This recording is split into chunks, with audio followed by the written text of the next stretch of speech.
Hello, నేను విశ్వేశ్వరరావు. ప్రపంచ యుద్ధం రాబోతుందా? థర్డ్ వరల్డ్ వార్ ఆస్టర్డమ్ చెప్పినా లేదంటే బాబా వంగా చెప్పినా వస్తుంది ఈ ఇయరే అనేది వినిపిస్తుంది. ఇదే ఏ ఇద్దరు ప్రపంచంలో కానీ మాట్లాడుకున్నా జరుగుతుంది. నిజంగా అలాంటి పరిస్థితి ఉందా అనే దాని మీద మనం విశ్లేషణ తీసుకునే ప్రయత్నం చేద్దాం. ప్రస్తుతం మన దగ్గర ఐఎఫ్ఎస్ ఆఫీసర్, భారత మాజీ రాయబారి డాక్టర్ వినోద్ గారు ఉన్నారు. ఇంటరాక్ట్ అవుదాం. సార్ నమస్తే. నమస్కారం సుబ్బారావు. సార్, మామూలు మా లాంటి వాళ్ళందరూ చూసేది ఒకటి, కానీ మీరు భారత అంబాసిడర్ చేశారు, అపారమైనటువంటి అనుభవం ఉంది. మీరు చూస్తున్నటువంటి పరిస్థితి ప్రపంచంలో యుద్ధం వచ్చేలాగా కనిపిస్తుందా అని అంటే సుబ్బారావు గారు, ఇప్పుడు ఒకప్పుడు మనం అంటే సెకండ్ వరల్డ్ వార్ కన్నా కొద్ది వెనుకకు పోయి ఆలోచించినట్లయితే హిట్లర్ ఒక నియంత.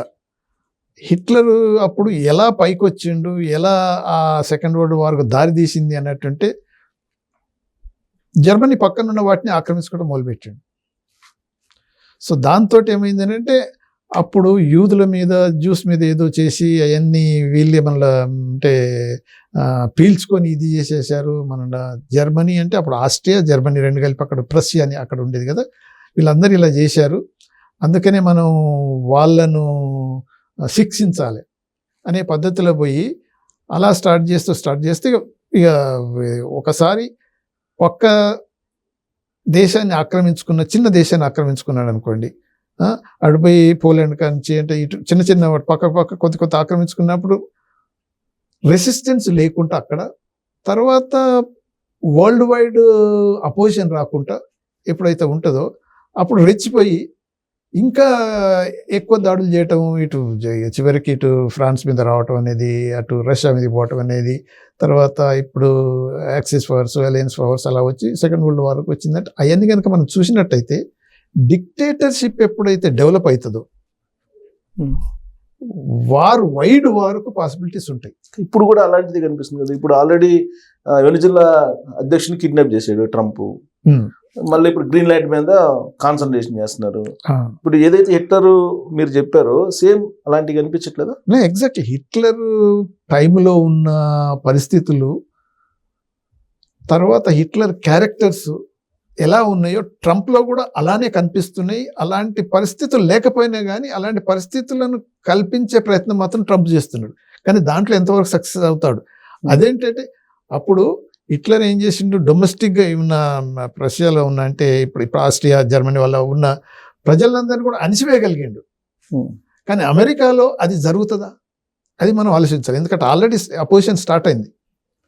డెమోక్రాట్సే ఇప్పుడు ఒకప్పుడు అపోజ్ చేస్తున్నారు ట్రంప్ అని అనుకున్నాం, కానీ ఇప్పుడు చాలామంది రిపబ్లికన్స్ కూడా మొదలుపెట్టారు. ఓకే, ఎందుకంటే ప్రెసిడెంట్ ట్రంప్ తన అధికారాలను అంటే లేని అధికారాలను కూడా, ప్రెసిడెన్షియల్ పవర్స్ కొంతవరకు ఉన్నా కానీ ఎమర్జెన్సీ పవర్స్ ఏదైతుంటే ఆ ఎమర్జెన్సీలో యూజ్ చేయాల్సిన బట్టి ఇప్పుడు నార్మల్ టైంలో కూడా యూజ్ చేసి అన్ని అతిక్రమించి ఇవన్నీ చేస్తున్నాడు అనేది ఆల్రెడీ స్టార్ట్ అయింది. సో ఒకవేళ ఒక బియాండ్ పాయింట్ మామూలుగా ఎనీ వార్ అమెరికా కనుక చేయాలనుకున్నప్పుడు అయితే కాంగ్రెస్ అప్రూవల్ ఉండాలి. ఓకే, డిస్కషన్ చేయాలి వీళ్ళు. అది ఏది లేదు అంటే కాంగ్రెస్ కాదు, ఎవరన్నా సెనేటర్స్ కానీ కాంగ్రెస్ రిప్రజెంటేటివ్స్ ఎవరన్నా నుండి ఏమన్నా ట్రంప్కి అగెనిస్ట్గా ఏమన్నా చెప్పినా కానీ వాళ్ళ పార్టీ, రిపబ్లికన్ పార్టీ వాళ్ళైనా కానీ ట్రంప్ ఏమంటారంటే they are anti national, they are betraying. So పర్సనల్గా ట్రంప్ మీద ఏం మాట్లాడినా కానీ అది అగెనిస్ట్ అమెరికాతో మాట్లాడుతున్నారు, వీళ్ళను కాల్ చేయాలి, తూట్ చేయాలని మొత్తం ఇష్టం వచ్చినని మాట్లాడేసేస్తున్నాడు. ఒక బడ్జెట్ కమిటీ మొన్న జరిగింది. దాంట్లో మామూలుగా ఇప్పుడు ఆ కమిటీ రిపబ్లికన్ సంబంధించిన ఆయనే చైర్మన్ ఉంటారు, ఆర్ ఎవరైనా కానీ సెనేటర్లు. వాళ్ళు ఏం చేస్తారంటే సూపర్విజన్ బడ్జెట్ కమిటీ అన్నప్పుడు ఆలోచించాలి, ఈ అలొకేషన్ ప్రెసిడెంట్కి ఇది కావాలి, ఇన్ని మిలియన్స్ కావాలి, ఇన్ని బిలియన్స్ కావాలంటే వాళ్ళు అప్రూవ్ చేయడానికి వీళ్ళు కొద్దిగా చూడాల్సి వస్తాయి. ఒకరిద్దరు క్వశ్చన్ చేసి ఇది ఎందుకు అవసరం, దేనికి ఏంటి అనేది క్వశ్చన్ చేస్తే ఇమ్మీడియట్గా ఆయన ట్రూత్ అనేది ఆయన ఉంది కదా ట్విట్టర్లో పెట్టేసి ఇమ్మీడియట్గా వీళ్ళు యాంటీ నేషనల్, వీళ్ళు ట్రైటర్స్, వీళ్ళు బిట్రేయర్స్, వీళ్ళని హ్యాంగ్ చేయాలి, కాల్ చేయాలి, ఆ పద్ధతిలో మాట్లాడేసేస్తున్నాడు. ఆ పద్ధతిలో సోషల్ మీడియాలో పెట్టేస్తున్నాడు. అని అంటే ఏమవుతుందంటే ఇవాళ చూసినట్టయితే America is nothing, it is only Trump and Trump family అనే ఒక పద్ధతికి వచ్చింది. అది ఇప్పుడు ఒకప్పుడు డెమోక్రాట్సే ఇలా అంటున్నారు అని ట్రంప్ ఏదైతే డబ్బా కొట్టుకుంటారో అది పోయి ఇప్పుడు రిపబ్లికన్స్ కూడా అయినప్పటికీ ఆయన పద్ధతులు మార్పులు లేదు కదా. ఇప్పుడు అమెరికా మిలిటరీకి 135 లక్షల కోట్ల రూపాయలు ఏదో కేటాయించినట్టు వస్తుంది, అంటే బలోపేతం చేయడానికి. అంటే దాని అర్థం ఏంటి? రాబోయే రోజుల్లో మిగతా మొత్తం క్యాప్చర్ చేయాలన్నా? ఇప్పుడు అదే కదా, మైట్ ఈజ్ రైట్ అనే పద్ధతిలో ఓపెన్గా చెప్తున్నాడు. America is very powerful, super power on earth అని. అదే విధంగా ఐ విల్ మేక్ అమెరికా, మాగా అనేది మూమెంట్ ఏదైతే వచ్చిందో ఎలక్షన్ స్ట్రాటజీతో వచ్చేది గెలిచిండో అదే కదా, make America great again. Make America great again ఇలా అంటే మిలిటరీ పవర్గా, తర్వాత ఎకనామిక్ పవర్గా. ఎకనామిక్ పవర్ మెయిన్ ఇంట్రెస్ట్, కానీ దానికి కావాలంటే మిలిటరీని యూజ్ చేసుకోవాలి కదా. ఓకే. సో అందుకనే ఇప్పుడు వెనిజువేలా మీద ఏదైతే అక్యుజేషన్స్ పెట్టాడో అది మధురో ఈ డ్రగ్స్ కార్టెల్స్ హెడ్ అని సప్లై చేపిస్తున్నాడని, లేకపోతే వెపన్స్ ఇవన్నీ సప్లై చేస్తున్నాడని, స్మగ్లింగ్ చేపిస్తున్నాడు, దానికి ఇదని ఇవన్నీ ఏదైతే కారణాలు చూపిస్తున్నారో మనం ఒకసారి చూసినట్టయితే సద్దాం హుస్సేన్ మీద same weapons of mass destruction అనేది ఒక కల్పితాన్ని సృష్టించి ఈ వాళ్ళ అంటే అనుచరులు ఎవరైతే ఉంటారో అమెరికన్ అనుచరులు కొంతమంది యూరోపియన్లను కలిపి అక్కడ ఏదో కమిటీని పంపించినట్టు చేసి ఉన్నాయి అని వాళ్ళు రావటం చెప్పటం, దాని తర్వాత వీళ్ళు అటాక్ చేయటం. అట్లీస్ట్ అప్పుడైతే ఏమైంది, యుఎన్లో డిస్కస్ చేశారు, యుఎన్ సెక్యూరిటీ కౌన్సిల్లో కూడా డిస్కస్ చేయడం జరిగింది. కానీ ఇది ట్రంప్ మాత్రం ఇంకా దాటిపోయింది అన్నట్టు. No discussion. అంత దూరం అసలు ఏది అమెరికాలో ఉన్న అదర్ పొలిటికల్ ఫోర్సెస్ కానీ రిప్రజెంటేటివ్స్ కానీ ఎవరిని కన్సల్ట్ చేయడం కాదు, ఇన్ఫార్మ్ కూడా చేయలేదు. డిసిషన్ తను ఒక్కండి. ఇది వెనిజులా అధ్యక్షుడిని కిడ్నాప్ చేయడంలో అంతే. ఈవెన్ ఇప్పుడు మనకున్న క్యాబినెట్ అంతా ఎస్ సార్, ఎస్ బాస్ అని ఒక్కడని ఒక మాట చెప్పట్లేదు. ఆయన ఏదంటే అది. సో 100% ఇప్పుడు డిక్టేటర్షిప్పే నడుస్తున్నట్టు వచ్చింది. కాబట్టి ఈ పరిస్థితులలో ఇప్పుడు వరల్డ్ వార్ వస్తుందా లేదా అనేది ప్రజల్లో ఒకప్పుడు తక్కువ అనిపించిన అభిప్రాయాలలో వస్తుందేమో అనే వైపు ఇట్లా స్వింగ్ అవుతుంది.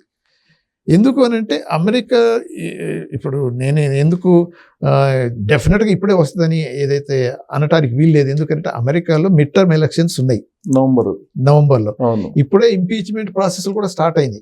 ఆయనకు కూడా డౌట్ ఉన్నట్టుందిగా, ఏదో అన్నట్టున్నాడు రిప్రజెంటేటివ్స్ తోటి. అదే ఇప్పుడు అందుకని ఒకవేళ నవంబర్లో గనక అంటే ఇంత దూరం ఉన్నా కానీ ఇంత పీరియడ్ పెద్ద ఏం కాదు. ఇప్పుడు తనకున్న 4 సంవత్సరాలు, ఇప్పుడు 1 year అయిపోయింది. ఎగ్జాక్ట్ 1 year కూడా కంప్లీట్ కాలేదు స్వేరింగ్ కానీ ఇప్పటికి ఇంకా 3 ఏళ్ళు ఉన్నది. సో నవంబర్కి వచ్చేసరికి నవంబర్ ఎలక్షన్స్లో గనక రిపబ్లికన్స్ కనుక గెలిచి మళ్ళీ అంటే మెజారిటీ రెండిట్లో సెనేట్లో కాంగ్రెస్లో కనుక వచ్చేస్తే తప్పకుండా మళ్ళీ ఇక రెచ్చిపోయి థర్డ్ వరల్డ్ వార్ కాదు ఎనీథింగ్ ట్రంప్ సాహసించే అవకాశాలు అయితే ఉన్నాయి. సో నవంబర్లో స్పష్టత వస్తుంది, వరల్డ్ వార్ ఉంటుందా ఉండదని నేచురల్గా. ఎందుకంటే ఇప్పుడు ఏదైనా జరిగింది అనుకోండి, ఎక్కువ ఎక్స్ట్రా జరిగితే ఇప్పటికి కూడా. ఎందుకనంటే మొన్న 3 రోజుల కింద క్లింటన్ ఓపెన్గా వచ్చి నేను ప్రెసిడెంట్గా 8 సంవత్సరాలు నేను అమెరికన్ ప్రెసిడెంట్గా ఎన్నో అనుభవాలతో చెప్తున్నాను, ట్రంప్ తీసుకునే చర్యలు చాలా దురదృష్టకరం, డేంజరస్. ఇప్పుడు ఏదైతే సూపర్ పవర్స్ అని అనుకున్న, సరే రష్యా అయినా చైనా అయినా, ఇప్పుడు చైనా వచ్చింది, అంతకుముందు రష్యా అమెరికా ఉన్నాయి కాబట్టి బాధ్యత లేకుండా కనుక ప్రవర్తిస్తే, తర్వాత అలీస్ కన్సల్ట్ చేయకుండా ఏదైనా పెద్ద చర్య తీసుకుంటే, ఇది ఎందుకన్నాడు అని అంటే వెనిజువేలా నుంచి ఆయిల్ మెయిన్. సో ఇప్పుడు చెవరాను అమెరికన్ కంపెనీది, తర్వాత హాలిబార్టన్ అవి ఉన్నాయి కదా, అవి ఈరోజు మీటింగ్ అవుతుంది అమెరికాలో ఓవల్ ఆఫీసులో. అమెరికన్ ప్రెసిడెంట్ ఆయిల్ కోసం అమెరికన్ ఆయిల్ కంపెనీస్ తోటే ట్రంప్ మీటింగ్ పెడుతున్నాడు. వీళ్ళని అక్కడ పంపించి ఆయిల్ అంతా తీసుకొని, ఆయిల్ అంతా వీళ్ళ కంట్రోల్లో పెట్టుకొని, లాభాలు అనేది కొంత వాళ్ళకిచ్చుడు పేరుకు, మిగతా అంతా ఈ ఆయిల్ కంపెనీస్ అమెరికాకు రావాలని ఆలోచన. కానీ ఇప్పుడు వెనిజులాకు ఉన్న ప్రెసిడెంట్ మళ్ళీ ఇప్పుడు వాళ్ళు అపాయింట్ చేసిన ప్రెసిడెంట్ ఒప్పుకోవట్లేదు ఉంది కదా. ఇప్పుడు ఎలా ఉందని అంటే బెదిరించాడు, ఆవిడ గనక వినకపోతే మధురోకు జరిగిన పరిస్థితి అంతకన్నా ఎక్కువ జరుగుతుంది అని వార్నింగ్ ఇచ్చేసిండు. అందుకని కొద్దిగా సాఫ్ట్ అయినట్టుంది. అంటే ఆ స్టేట్మెంట్ ఇచ్చేది ఓకే ఓకే మేము విల్ కోఆపరేట్ విత్ అమెరికా, మేము మనకెప్పుడు ఇంత సీరియస్గా టెన్షన్స్ లేవు, విల్ సార్ట్ ఇట్ అవుట్ అని అనేసింది.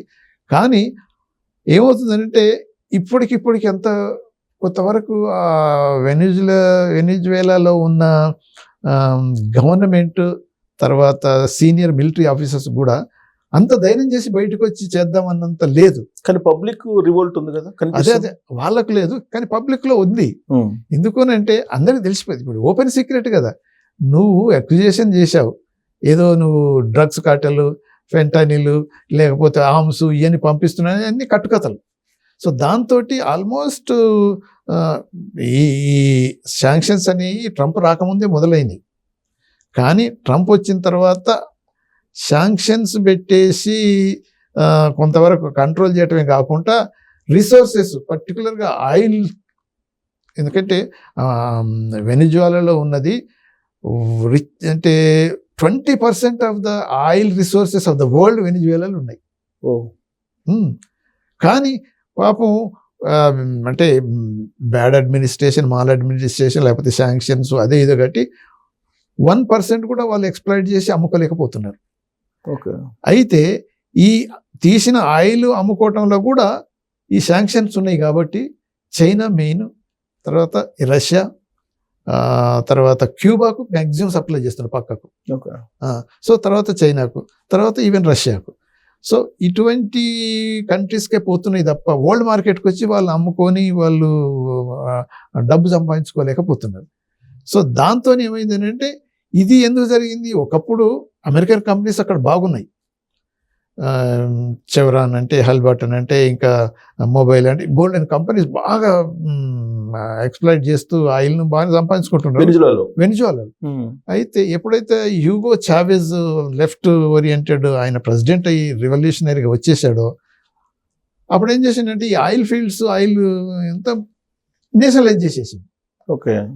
సో మేము ఇంత ఇన్వెస్ట్ చేసాం, మాకు అంత లాస్ అయిందని అప్పటి నుంచి అమెరికన్ ఆయిల్ మొగుల్స్ అంతా ఒక విధమైన కక్షతోటి ఎలా కంట్రోల్ చేసుకోవాలి వెనిజువేలా ఆయిల్ను అనేది మొదటి నుంచి ప్లాన్ చేస్తారు. అంటే దశాబ్దాలుగా ఉంది. ఓకే. సో అది ఉంది కాబట్టి ఇప్పుడు ట్రంప్ ఏంటి అని అంటే ట్రంప్ కూడా బిజినెస్ మ్యానే కదా, పక్కా బిజినెస్ మ్యాన్ కాబట్టి వాళ్ళతోటి వాళ్ళ ఇంట్రెస్ట్ను ఎలా రియలైజ్ చేసుకోవాలి అనేది ట్రంప్కు బాగా తెలుసు. సో దాంతో ఇక ఈ డ్రగ్ కార్టెల్ అనేది తర్వాత ఇప్పుడు ఒక సింపుల్ ఏంటంటే ఇప్పుడు ఓకే డ్రగ్ కార్టెల్ను పోషిస్తున్నాడు, పెంచుతున్నాడు, దాంతో ఏదో చేస్తున్నాడని మధురో మీద ఎలిగేషన్ పెట్టేసాడు. ఇప్పుడు హోండురాస్ ప్రెసిడెంట్ వాడు ఏది వీటన్నిటికీ నిజంగా కార్టెల్స్కే వాడు హెడ్గా ఉండే వాడిని తీసుకొచ్చి జైల్లో పెట్టారు వీళ్ళు. అయినా వాడిని పాఠం చేసిండు ఈయన ప్రెసిడెంట్ కాగానే.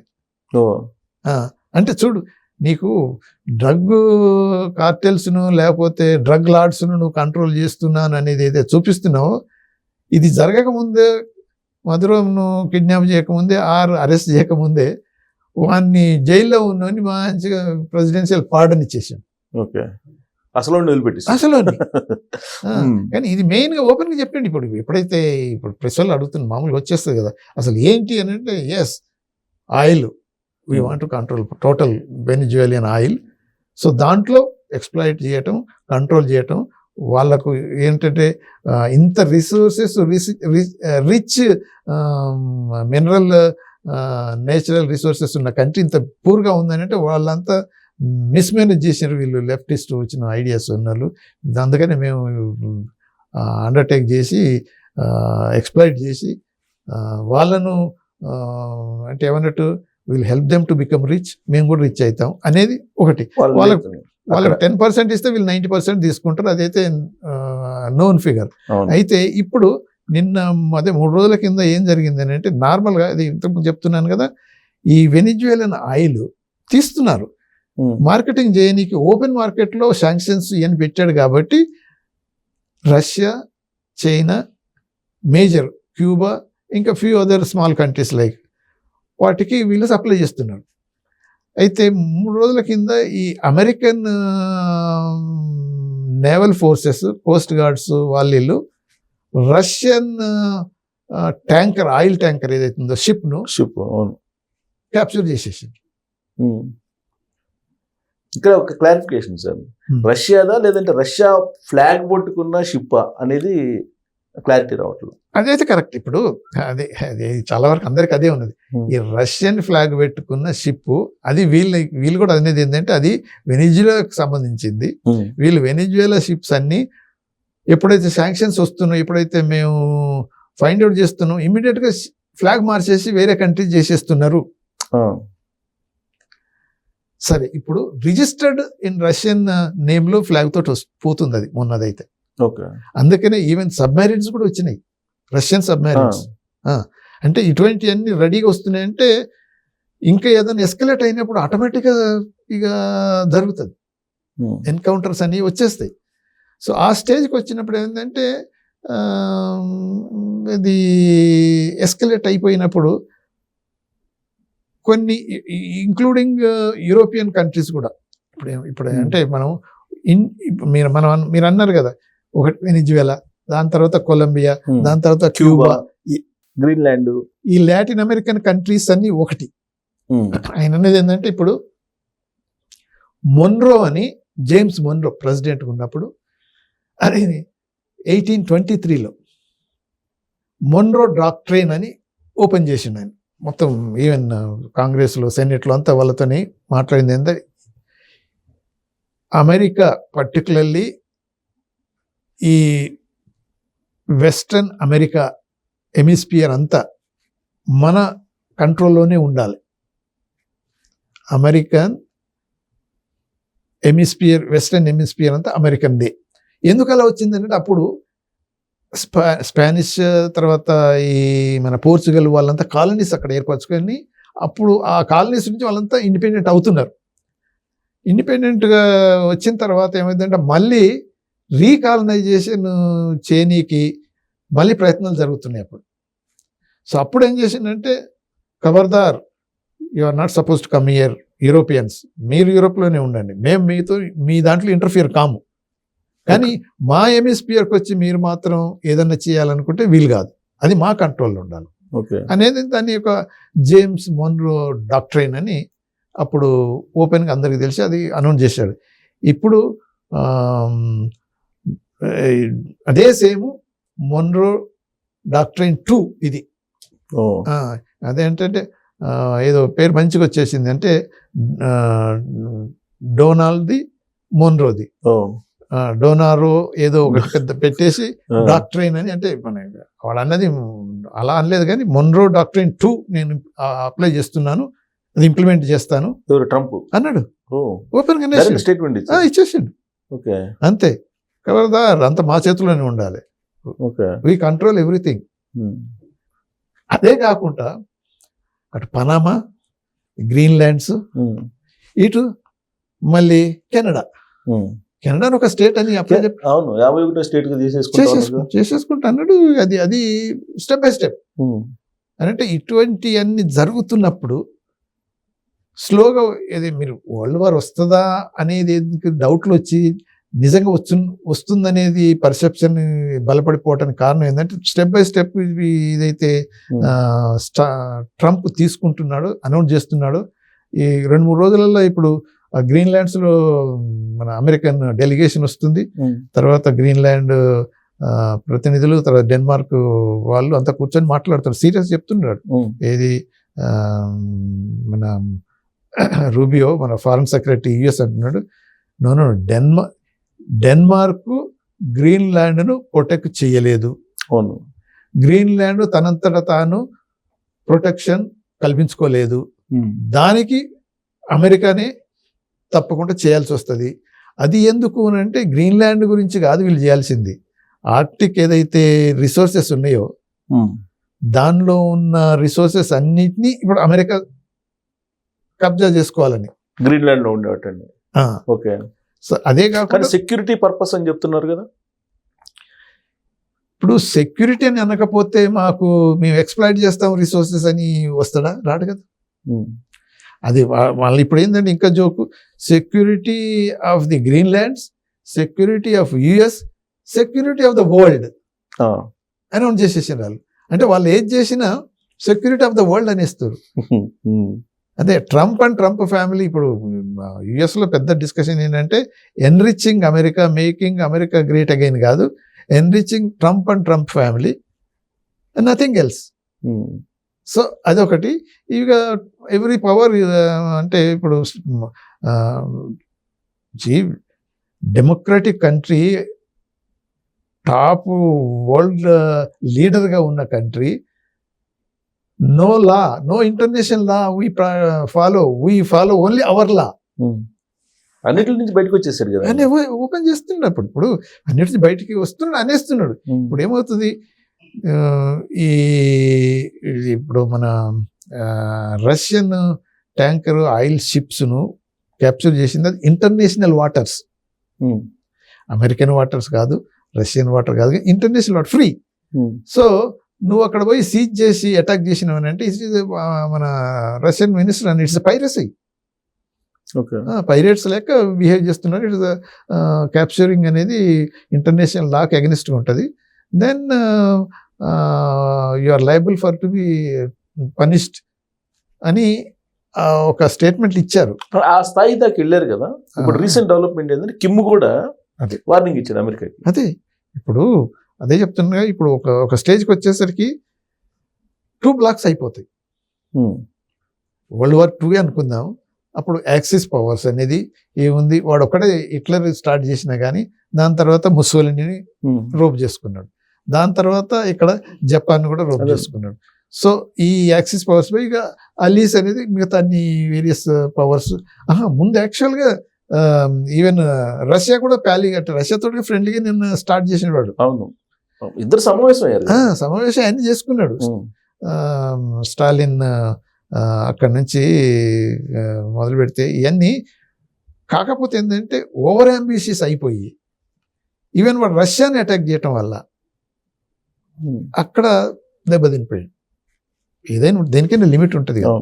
సో ఇప్పుడు కూడా ట్రంప్ చేసేది, ఇప్పుడు ఆ రోజుల కంటే ప్రజలు అంత ఆలోచించట్లేరు, కానీ ఇప్పుడు అమెరికన్ పీపుల్ కొంతవరకు ఆలోచిస్తున్నారు. అఫ్ కోర్స్ అమెరికన్ పీపుల్ పెద్ద వైజ్ పీపుల్ ఏదో చేస్తారని కాదు, అటు అంత వైజ్ అయితే ట్రంప్కి ఓటేరు కదా. ట్రంప్కు క్రిమినల్ ఆల్రెడీ ఆ కోర్టులో డిసైడ్ అనేది waging war against the state అని. ఇప్పుడు క్యాపిటల్ మీద వాళ్ళ ప్రజలంతా పోయి, వాని ఫాలోవర్స్ అంతా పోయి సెనేట్ను, కాంగ్రెస్ అవన్నీ పగలగొట్టి లోపడిపోతున్నాడు. అది యాక్చువల్గా మరి అటువంటివన్నీ ఇంకా ఇప్పుడు ఎపిస్టైన్ మన ఫైల్స్లలో చూస్తే అన్ని బయటకు వస్తున్నాయి. ఇంత ఘోరమైన మనిషిని థంపింగ్ మెజార్టీతో సెకండ్ టైం మళ్ళా is the second president to win the elections after 1 defeat. అంత తీసుకొచ్చారంటే ఇక వాళ్ళు ఎంత వైజ్ పీపుల్ ఇక మనం అర్థం చేసుకోవచ్చు. సరే, ఇది అందుకని ఒక్కోసారి హిస్టరీ కనుక వెనక చూసినట్టయితే మళ్ళీ ఒకసారి రిపీట్ కావచ్చు. ఇప్పుడు అందుకని ఇప్పుడు కిమ్ అన్నారు, కిమ్ కూడా ఇప్పుడు మనం China, Russia, north Korea, Iran open గా కండెమ్ చేస్తూ ఎగనిస్ట్ వచ్చేసింది.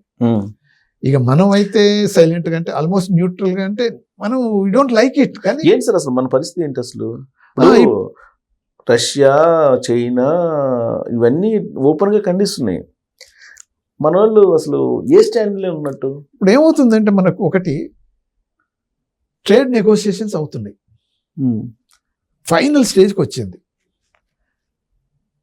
ఇప్పుడు ఆల్రెడీ రష్యన్ ఆయిల్ మనం తీసుకోవడం వల్ల 50% టారిఫ్స్ వేసేసి ఉన్నాయి. 25%, నార్మల్గా 25% ఎక్స్ట్రా ఆయిల్ తీసుకున్నందుకు.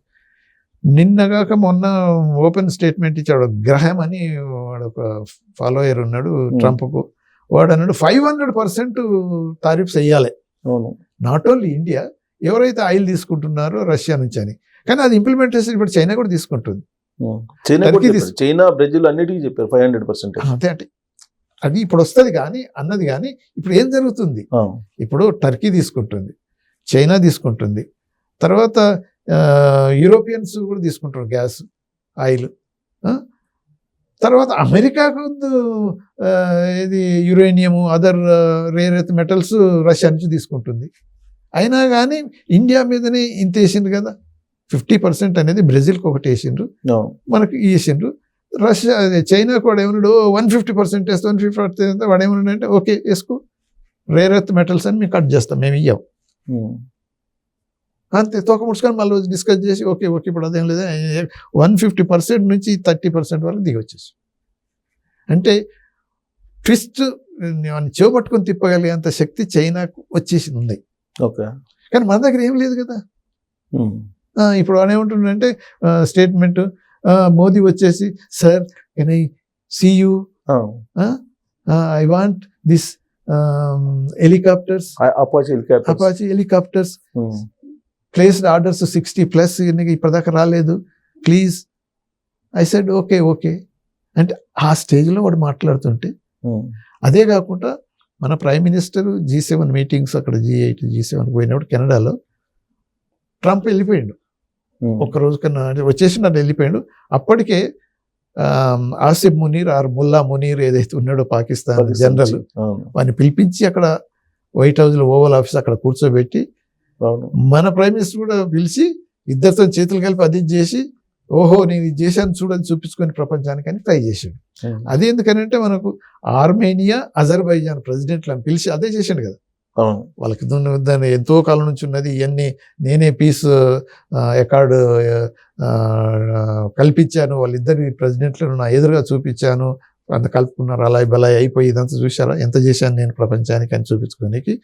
అది ఏదో చేసి ప్లాన్ చేస్తే ఇక మన ప్రైమ్ మినిస్టర్ అట్లీస్ట్ మన వాళ్ళ అడ్వైజర్స్ ఉంటారు కదా, కనీసం విన్నాడు. లేదు లేదు కమిట్మెంట్స్ ఇండియాలో నేను రాలేను వెళ్ళిపోతాను వచ్చాను, స్కిప్ అయిపోయాడు. అంటే ఇప్పుడు నిన్న మొన్న కూడా అన్నాడు కదా, no I'm not happy, is my best friend but he should make me happy. అంటే ఎంత ఇది ఎరోగెన్స్ అనేది ఎలా వచ్చేసింది అని అంటే డిక్టేటర్షిప్ తోటి అలా వచ్చింది. సో ఇది నో రూల్స్. ఇది నమ్మచ్చా సార్? సార్ సార్ అని చెప్పి నాకు ఫోన్ చేసాడు నరేంద్ర మోడీ అని చెప్పి ఆయన చెప్పడం అనేది నమ్మచ్చా? ఇక మరి ఇక అది ఇప్పుడు ఎలా అవుతుందంటే మన ప్రైమ్ మినిస్టర్ మోదీ కూడా 100% సైలెన్స్ తోటి పెట్టి వాడు అన్నప్పుడల్లా ఒక్కసారి కాదు కదా, ఎన్నిసార్లు అన్నాడు ఏది పాకిస్తాన్ ఇండియా వారు నేనే ఆఫ్ చేశాను, నేనే ఫోన్ చేసి మాట్లాడాను, అది దట్. మన ఎక్స్టర్నల్ అఫైర్స్ మినిస్ట్రీలో స్పోక్స్ పర్సన్ ఏదో చెప్పటం, ఫైనల్గా ఒక్కసారి మాత్రం మన ఎక్స్టర్నల్ అఫైర్స్ మినిస్టర్ చెప్పింది ఏంటంటే అది కరెక్ట్ కాదు, నేను అక్కడే ఉన్నాను, ఆయన కాదు మాట్లాడింది, వైస్ ప్రెసిడెంట్ మాట్లాడినప్పుడు అది ఇది ఉంది, అది ఇలా వార్ గురించి మంచిది కాదని చెప్పడం జరిగింది, న్యూక్లియర్ అయ్యని అన్నారు. కానీ ఈ cessation of war cease fire చేసుకునేది మేము వాళ్ళ రిక్వెస్ట్ మీదనే చేశాము. మార్నింగ్ రిక్వెస్ట్ చేస్తే మేము ఈవినింగ్ 5 గంటలకు అప్పుడు యాక్సెప్ట్ చేసాం, ఓకే అన్నాము. మేము అమెరికన్ ప్రెసిడెంట్ మాట్లాడి స్టాప్ ఇట్ అంటే చేసింది కాదు అని ఏదో స్టేట్మెంట్ ఇచ్చారు. కానీ అమెరికన్ ఇన్వాల్వ్మెంట్ అవుతుంది, అప్పుడు ప్రెషర్ అవుతున్నది. కానీ సార్ నిన్న ఒక అమెరికా సంస్థ ఈ రిలేషన్స్ చూసేటువంటి ఆర్గనైజేషను పాకిస్తాన్ దాదాపు 60-70 సార్లు ఫోన్ చేసి రిక్వెస్ట్ చేశారు మమ్మల్ని ఆదుకోండి అని చెప్పేసి, కరెక్ట్ అని చెప్పి బయట పెట్టారు కదా. పాకిస్తాన్ ఇప్పుడు తప్పదు, పాకిస్తాన్ కాళ్ళు పట్టుకొని ఏదైనా చేయండి, ఏదైనా మమ్మల్ని రక్షించండి అని వాడు అంటనే ఉన్నాడు. పాకిస్తాన్ జనరల్ వాడు Mullah Munir or Asif Munir or whatever field marshal వాడు ఏదైతే చేసుకున్నాయని, ప్లస్ ఆఫ్ కోర్స్ ఇక షరీఫ్ అయితే ఉట్టిగా నామకే వస్తున్నాడు ప్రైమ్ మినిస్టర్, అది వదిలిపెట్టి నామకే వస్తే ఉండటం కాకుండా ఇజ్రాయెల్కి పోయి అక్కడ కూడా president Trump deserves Nobel praise మేము ప్రపోజ్ చేస్తున్న ప్రతి చోట అనటం మొదలుపెట్టిండు. సో ఆయన చేయటం సరే ఓకే. అయితే పాకిస్తాన్ యాక్చువల్గా చాలా వెంటబడే అమెరికాను, ఎందుకంటే సీరియస్ అయిపోయినప్పుడు యాక్చువల్గా ఇప్పుడు పాకిస్తాన్లో ఉన్న కొన్ని న్యూక్లియర్ ఆర్మ్స్ ఏవైతే ఉన్నాయో ఈవెన్ అమెరికన్ కంట్రోల్ ఉంది అది. ఇప్పుడు మనం ఆపరేషన్ సింధూర్ అప్పుడు ఏదైతే టార్గెట్ చేసామో యాక్చువల్గా ఆ న్యూక్లియర్ సైట్ కాకుండా దానికన్నా కొద్ది దూరంలోనే ఉన్న ఎయిర్ ఫోర్స్ స్టేషన్ ఏదైతే ఉందో అక్కడ వేసాం. కరాచీ కాదు, దాని పేరు నేను మర్చిపోయాను, దాని దగ్గర వేసాము. సో అప్పుడు వాళ్ళకు కూడా ఏంటంటే అమెరికన్స్ కూడా తెలిసింది ఏంటంటే ఓహో ఇది ఎస్కలేట్ అవుతుంది, డేంజర్ పొజిషన్లో వస్తే అది ఏదైనా ఎక్స్ప్లోర్ అయిన తర్వాత అంతా న్యూక్లియర్ ఇది అయిపోతుంది కదా. అందుకని అప్పుడు అన్నట్టు అయ్యో మిలియన్స్ చచ్చిపోతారు ఇదంతా వచ్చేస్తుందని అప్పుడు ఒక స్టేట్మెంట్ ఇచ్చి మేము ఇంత ప్రయత్నం చేసి ఇదంతా ఆపేశాం అది దాన్ని చెప్పాడు. మళ్ళీ తర్వాత కూడా ఆఫ్ఘనిస్తాన్కు తాలిబాన్స్కు వీళ్ళకు మధ్యన ఇది అవుతున్నప్పుడు కొట్లాట్లు అవుతున్నాయి కదా అవును. పాకిస్తాన్ అవును. కొన్ని ఎయిర్ బేసెస్ మా చేతుల్లో లేదు కంట్రోల్ అని పాకిస్తాన్ చెప్పాల్సి వచ్చింది వాళ్ళకి. ఓకే. ఎందుకంటే అమెరికన్ కంట్రోల్లో ఉన్నాయి కొన్ని. సో ఇవన్నీ ఉన్నాయి కాబట్టి బేసిక్గా ఇప్పుడు మీరు అన్నది ఏంటంటే పాకిస్తాన్ పోయి వాని కాలు పట్టుకొని ఎందుకు చేసిందని అంటే ఇక డిస్ట్రాక్షన్ ఎక్కువ అవుతుందని. తర్వాత వాడేమన్నాడంటే ఒకవేళ మేము కనుక డౌన్ అయిపోతే వరల్డ్ మొత్తాన్ని మేము డౌన్ చేసిపోతాం, డౌన్ చూసుకుంటామని ముల్లా మునీర్ అన్నాడు, ఆసిఫ్ మునీర్ అప్పుడు అన్నాడు. అని అంటే ఇవన్నీ ఏదైతే న్యూక్లియర్ ఫెసిలిటీస్ అన్ని ఎక్స్ప్లోర్ అయ్యే పరిస్థితులు ఉన్నది కాబట్టి సో అమెరికన్ ఇంటర్వెన్షన్ అవసరం వాళ్ళు గుర్తించింది. అయితే ఇప్పుడు ట్రంప్కు పాకిస్తాన్కు లేకపోతే ఈ మునీర్కు ఇంత క్లోజ్నెస్ ఏంటంటే ఒకటేమో అమెరికన్ కంట్రీ ఇంట్రెస్ట్, దానికన్నా ఎక్కువ ట్రంప్ అండ్ ఫ్యామిలీ ఇంట్రెస్ట్. ఏది బిట్ కాయిన్ ఈ కరెన్సీస్ ఏతున్న దాని తర్వాత ఏది రేర్ ఎర్త్ మెటల్స్ అన్ని ఇవన్నీ ఉన్నాయి, ఆఫ్ఘనిస్తాన్ ఉన్నాయి, మా బార్డర్లు ఉన్నాయి, అన్ని మీకే ఇచ్చేస్తాం, అది ఒకటి ఆశ. సో తర్వాత ట్రంప్ బిజినెస్ అంతా ఇక్కడ మేము ఓపెన్గా సంతకాలు కూడా చేశారు. అల్లుడు కొడుకు వాళ్ళంతా ట్రంప్ వాళ్ళంతా వచ్చి అక్కడ ఆల్రెడీ బిజినెస్ మొదలు పెట్టేసింది ఇక్కడ పాకిస్తాన్లో. ఓకే. సో ఇవన్నీ ఉన్నాయి కాబట్టి పాకిస్తాన్ క్లోజ్ అయిపోయింది. ఇంకా like military are country national interest ఏంటంటే పాకిస్తాన్ కూడా ఒక బేస్ చేసుకోవాలని, అమెరికాకు ఒక బేస్ ఆల్రెడీ ఉన్నాయి కొన్ని ఫెసిలిటీస్, బట్ ఇంకొక బేస్గా అక్కడ తయారు చేసుకుంటే చైనాను కొంతవరకు కంట్రోల్ చేసుకోవచ్చు. అంటే సర్వైలెన్స్ ఏదైనా చేసినా ఇప్పుడు వెనిజువేలా మీద ఇప్పుడు ఓవర్ నైట్ దాడి జరిగిందంటే అది దగ్గర క్లోజ్గా ఉన్నది. వీళ్ళ నేవల్ బ్లాకేడ్ చేశారు కాబట్టి వీళ్ళ షిప్స్ అన్ని పోయి ఎయిర్ క్రాఫ్ట్ క్యారియర్స్ అన్ని పోయి మోహరించి ఉన్నాయి కాబట్టి అంటే ఇమ్మీడియట్గా ఎయిర్ క్రాఫ్ట్ క్యారియర్ నుంచి పోగలిగారు. కానీ ఇప్పుడు అక్కడ నుంచి ఇక్కడ దాకా రావాలి చైనాకు అని అంటే నియరెస్ట్ చుట్టూ ఎయిర్ బేస్లు ఉండాలి. ఖతర్లో పెట్టుకున్నది ఎందుకంటే ఇరాన్ మీద ఏదైనా చేద్దామని. ఇప్పుడు ఇరాన్ ఆల్రెడీ టెన్షన్ ఉంది కదా ఉన్నది. ఇప్పుడు ఇరాన్కు ఏదో చెప్పాడు, వార్నింగ్ ఇచ్చాడు, వార్నింగ్ ఇచ్చేస్తున్నాడు. మేము ఇంటర్వ్యూ అవుతా అంటే సరే ఇక వాళ్ళు ఏదో అంటున్నారు, ఆయన అది ఫారెన్ మినిస్టర్ ఇరాను కొద్దిగా జాగ్రత్తగా ఉండాలి మనం అంత వీళ్ళతోటి మనం అనవసరంగా వద్దు అని అన్నాడు. కానీ ఆయతుల్లా ఖొమైనీ మాత్రం అది ఇది ఇది అంటూనే ఉన్నాడు. సో అది వర్స్ట్ ఏదన్నా ఇంటర్వ్యూ అయితే వాళ్ళు ఏమంటారంటే ఓకే అమెరికన్ బేస్ల మీద మేము దాడి చేస్తాం, ఇక్కడ నుంచి పోయి అమెరికా మీద చేయలేరు కాని పని. కాకపోతే వాళ్ళ బేసెస్ ఎక్కడైతే ఉన్నాయో మిడిల్ ఈస్ట్ అంతా మేము అటాక్ చేస్తాం, వాళ్ళ దగ్గరగా ఉంటాయి కాబట్టి. అంతే కదా మరి, దట్ ఈస్ పాసిబుల్. సో అప్పుడు ఏమైందంటే ఎస్కలేట్ అవుతుంది. ఇక ఆ పరిస్థితుల్లో వేరియస్ ఇప్పుడు ఇలా అన్నాడు, ఇప్పుడు కిమ్ కూడా నార్త్ కొరియా మేము రెడీగా ఉన్నాం అని అన్నాడు అనుకో, అది ప్లస్ ఇప్పుడు రష్యా యాక్చువల్గా ఇంకొక నేవల్ ఆయిల్ ట్యాంకర్ కనుక వీళ్ళు కనుక మళ్ళీ పట్టుకుంటే రష్యన్స్ వాళ్ళు they will fire against American coast guard. ఇప్పుడు ఇది సార్ ఇప్పుడు ఈ షిప్ మీద ఇది డిస్కషన్ అవుతుంది, ఎస్కలేట్ కావద్దని. వాళ్ళు సబ్మెరైన్స్ పంపించారు, అదే సబ్మెరైన్స్ వచ్చినాయి కానీ వీళ్ళు ఆల్రెడీ ఆక్యుపై చేసుకొని ఉన్నారు. They entered it and they seized it. Americans తీసుకున్నారు, వాళ్ళ సబ్మెరైన్స్ అన్ని వచ్చేసినాయి. కానీ ఇప్పుడు 71 వారప్పుడు మనకు 7th ఫ్లీట్ పంపించారు వీళ్ళు అమెరికన్స్ మనకు అగెనిస్ట్ గా బంగ్లాదేశ్. అప్పుడు మనకు క్లోజ్ ఫ్రెండ్షిప్ ఉన్నది కాబట్టి రష్యా తోటి ఆ ట్రీటీ ఏదో ఇందిరాగాంధీ తెలివితో ఆయన పెట్టుకుంది కాబట్టి వాళ్ళు 7th ఫ్లీట్ కన్నా ముందే వాళ్ళ వార్షిప్ వచ్చి ఇక్కడ పెట్టేశారు.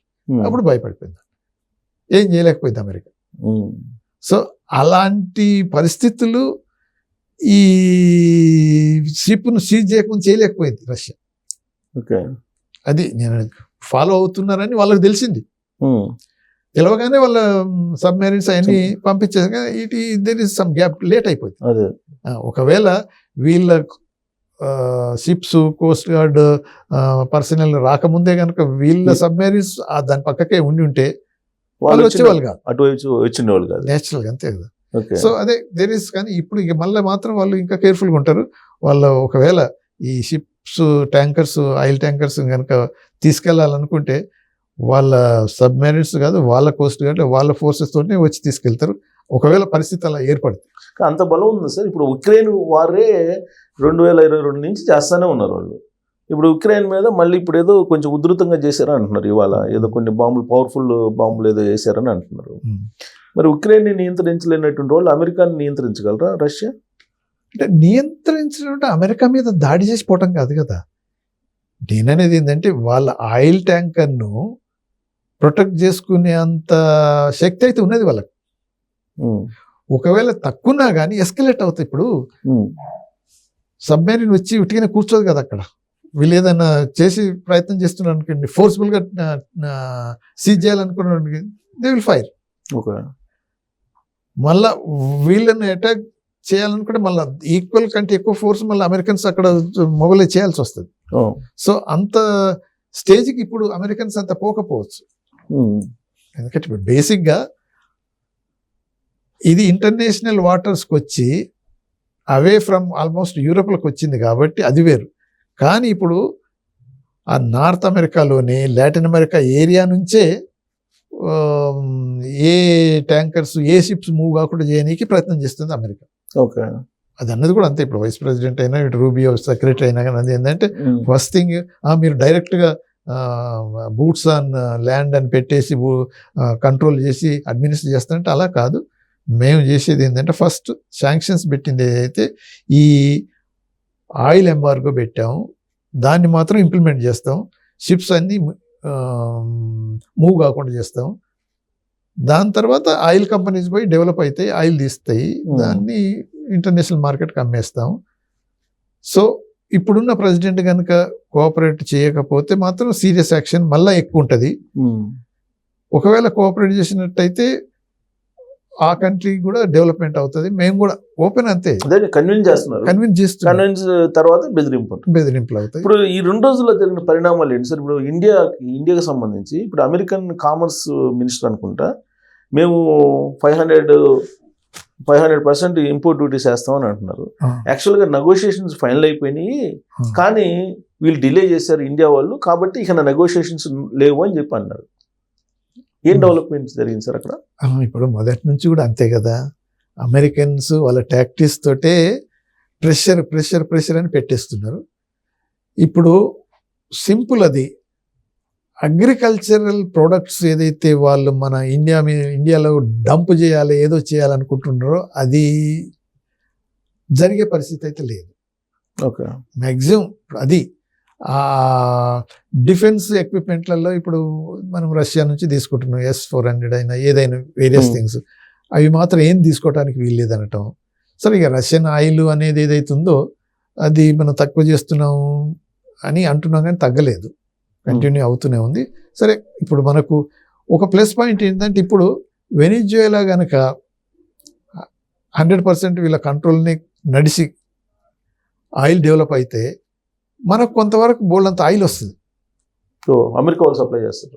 అంటే మన ఆయిల్ కంపెనీస్ కూడా OVL ఉంది కదా, మన ఇప్పుడు ONGC ఇలాంటి OVL వాళ్ళు ఆల్మోస్ట్ ఇప్పుడు ఒక $1 బిలియన్ వర్త్ మనకు డబ్బులు రావాలి వెనిజువేలా నుంచి. మన కంపెనీస్ అక్కడ ఇన్వెస్ట్ చేసింది. సో ఆయిల్ కూడా అప్పుడు వచ్చేది. ఇప్పుడు ఏది అంబానీ, రిలయన్స్ వీళ్ళు ఉంది కదా ఆయిల్ కంపెనీస్, ఒకప్పుడు అయితే అక్కడ నుంచి ఇదంతా హెవీ ఆయిల్. సో అక్కడ నుంచి వచ్చే ఆయిల్కే మనం అంతా రిఫైన్ చేసి పంపించేవాళ్ళం. సో మళ్ళీ స్టార్ట్ అవుతుంది అది. ఓకే, సో అమెరికా యాక్సెప్ట్ చేయాలి కదా దానికి. ఇప్పుడు అమెరికా అన్నది కదా సరే, ముందే యాక్సెప్ట్ చేయకపోయినా సెటిల్మెంట్స్ అనేవి జరుగుతున్నప్పుడు ఆటోమేటిక్గా ఇప్పుడు ఒకటి వాళ్ళ కంపెనీస్కి రావాల్సిన డబ్బులు వాళ్ళు తీసుకుంటారు. ఏ అయితే లాస్లో పోయిందో, మేము ఇంత ఇన్వెస్ట్ చేసి మాకు లాస్ అయిందని వాళ్ళు క్లెయిమ్ చేస్తారు. వీళ్ళు అమెరికన్స్ ఏం చేస్తారంటే వాళ్ళు ఒక $1 బిలియన్ కంపెన్సేషన్ తీసుకుంటేప్పుడు ఇంకా మిగతా ఏదైతే ఇండియా లేకపోతే ఇంకొక కంపెనీ ఏదైనా ఉండి వాళ్ళకి ఏం చేస్తారంటే $1 మిలియన్ ఇవ్వటంలో వాళ్ళు మేమంతా నేచురల్ జస్టిస్ ఇలా చేసామని. $1 బిలియన్ వాడు తీసుకుంటాడు, $1 మిలియన్ అంటే 1%, లెస్ దాన్ 1% మనకి ఇచ్చేస్తారు, వేరే వాళ్ళకి కూడా ఇచ్చేస్తాడు. అందరికీ న్యాయం చేస్తున్నాం, మేమే కాదు తీసుకున్నది, వీఆర్ డూయింగ్ జస్టిస్, ఇంపార్షియల్ గా బిహేవ్ చేస్తున్నాడు, అదే చూపించుకొని అలా చేస్తారు. సో అప్పుడు ఏమవుతుందంటే మనకు అది రావటమే కాకుండా ఆయిల్ కూడా మనకు వచ్చేస్తుంది. కాకపోతే లాజిస్టికల్ వైజ్ కొద్దిగా కాస్ట్లీ అయినా, ఇప్పుడు మనకేంటంటే ఇంపోర్ట్ డిపెండెంట్ కంట్రీ కాబట్టి ఇప్పుడు మిడిల్ ఈస్ట్ నుంచి ఇప్పుడు గల్ఫ్ నుంచి ఏదైతే వస్తుందో అది కాకుండా రష్యా నుంచి ఇప్పుడు 30% దాకా మనం ఆయిల్ ప్రొక్యూర్ చేసుకుంటున్నాం కదా. ఇక్కడ బంద్ చేసినట్టయితే అక్కడ నుంచి వస్తుంది అవకాశం ఉంటుంది వాళ్ళు కంట్రోల్ చేస్తే. సో దానివల్ల అమెరికన్ రూల్ కనుక వెనిజువేలా ఎస్టాబ్లిష్ అయ్యి ఆయిల్ ఇండస్ట్రీ డెవలప్ అయితే మాత్రం మనకు మాత్రం నష్టం లేదు, కొంతవరకు మేలే జరుగుతుంది. అయితే ఇప్పుడు మీరు అన్నది ఏంటంటే మనం ఎందుకు ఇంత మౌనంగా ఉండాల్సి వస్తుంది అని అంటే ఇప్పుడు మనకు trade agreement discussions, tariff discussion అంతా ఫైనల్కి వచ్చేసింది. అదే నేను అన్నాను కదా, మన అగ్రికల్చరల్ ప్రోడక్ట్స్ సెక్టర్ ఓపెన్ చేయాలనే వాళ్ళు ఎంతైతే పట్టుబడుతున్నారో ఈక్వల్గా మనం కూడా ఓపెన్ చేయలేము అని మన ప్రభుత్వం అయినా మినిస్టర్ అయినా ప్రైమ్ మినిస్టర్ అయినా ఓపెన్గా చెప్పేశాం. అది కనుక ఓపెన్ చేస్తే అమెరికన్కు ఆల్మోస్ట్ సూసైడల్.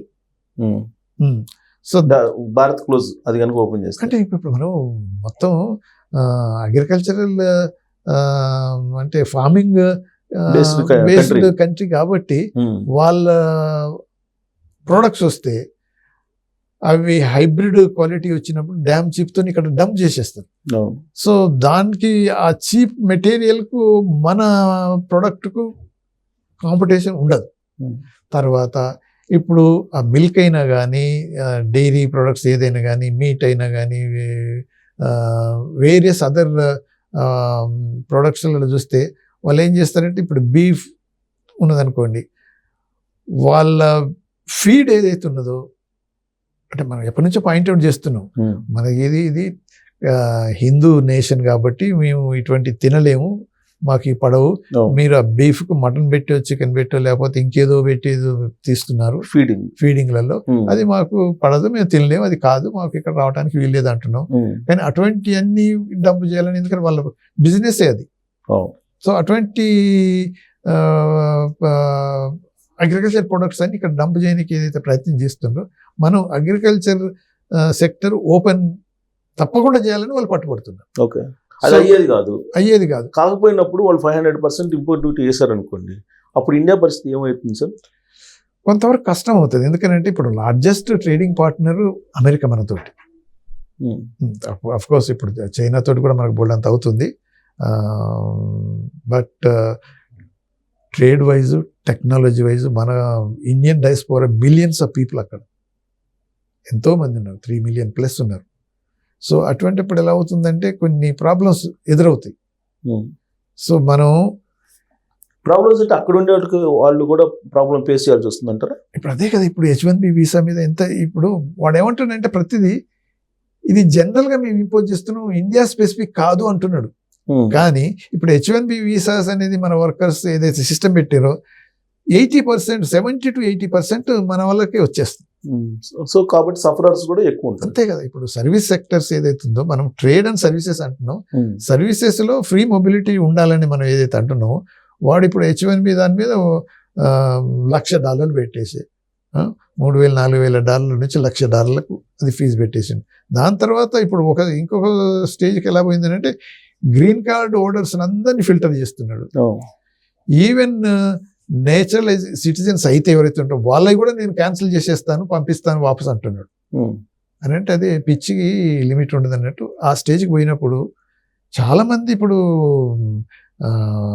మన ఇండియన్ ఆరిజిన్ ప్రజలు అమెరికాలో ఉన్న వాళ్ళు ఎంత యాంగ్జైటీ, చాలామంది అయితే వాళ్ళ ట్రావెల్స్ అని బంద్ చేసుకున్నారు బయటికి వెళ్ళనీకి. ఇండియాకి రావటానికి కాదు, ఎక్కడ పోయి వచ్చినా మళ్ళీ ఎయిర్పోర్ట్లో ప్రాబ్లమ్స్, మళ్ళీ అమెరికాకి అడుగు పెట్టిస్తారో లేదు. అదే కదా, బయటికి వెళ్తే మళ్ళీ అడుగు పెట్టడం కష్టమని ఒక అంటే ఆ యాంగ్జైటీ ఎంత క్రియేట్ అయిపోయింది అని అంటే. అదే కాకుండా కూడా ఈ మన ఇన్లాండ్ సెక్యూరిటీ వాళ్ళు అనేది మిడ్ నైట్ కూడా పోయి తలుపులు కొట్టడం, వాళ్ళని లేపటం, ఏది నీ పేపర్ ఏది, అది ఏది, ఇవన్నీ జరుగుతున్నాయి. హెరాస్మెంట్ అవుతుంది.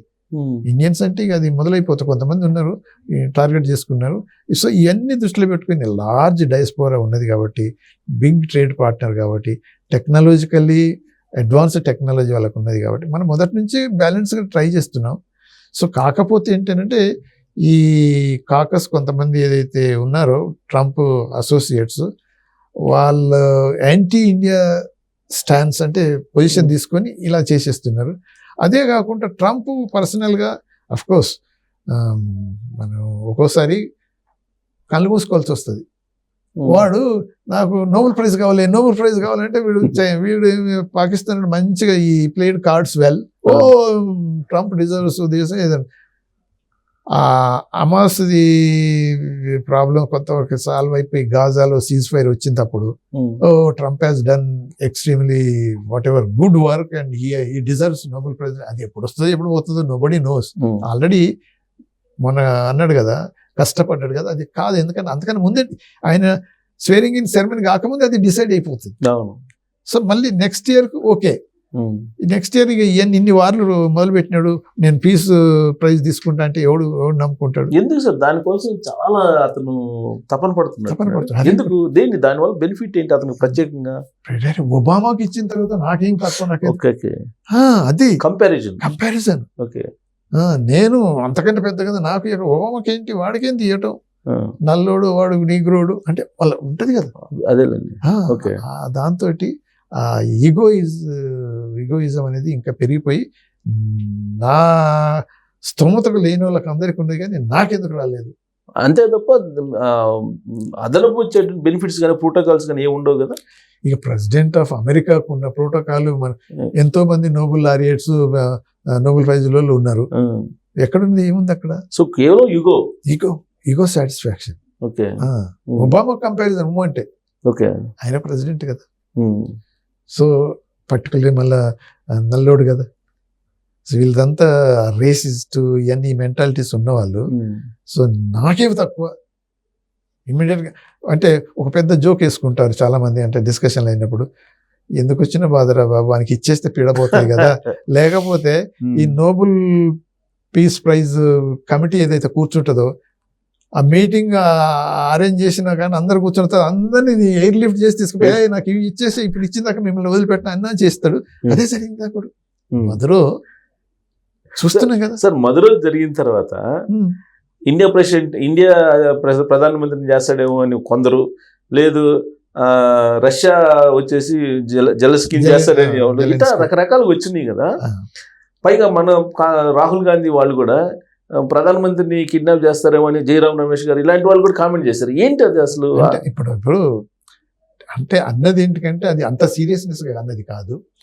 ఈ రమేష్ కంటే మన చవాన్ ఉన్నాడు కదా, మన మహారాష్ట్ర ఆయన చవాన్ అన్నాడు అంటే ఇక నెక్స్ట్ ఇక మన ప్రైమ్ మినిస్టర్ ఆయన కూడా కిడ్నాప్ చేస్తాడా అంటే చేస్తారు అనలేదు కానీ ఏమి మన ప్రైమ్ మినిస్టర్ నెక్స్ట్ టార్గెట్లో పెట్టి కిడ్నాప్ చేసే పాసిబిలిటీస్ ఉన్నదా అన్నట్టు ఏదో ఆ కామెంటు, దాన్ని వక్రీకరించడం ఇటు మాట్లాడటం. కానీ ఇప్పుడు అక్కడ ఉన్నదానికి ఇప్పుడు వేరే కంట్రీకి వచ్చి ఈవెన్ ఇప్పుడు నార్త్ కొరియన్ కిమ్ను కూడా ఏం చేయలేడు ప్రెసిడెంట్. ఏదో ట్రంప్ అలా చేయగలిగినాడంటే వచ్చి కిమ్తో పాటు కూర్చొని మాట్లాడి శాంతి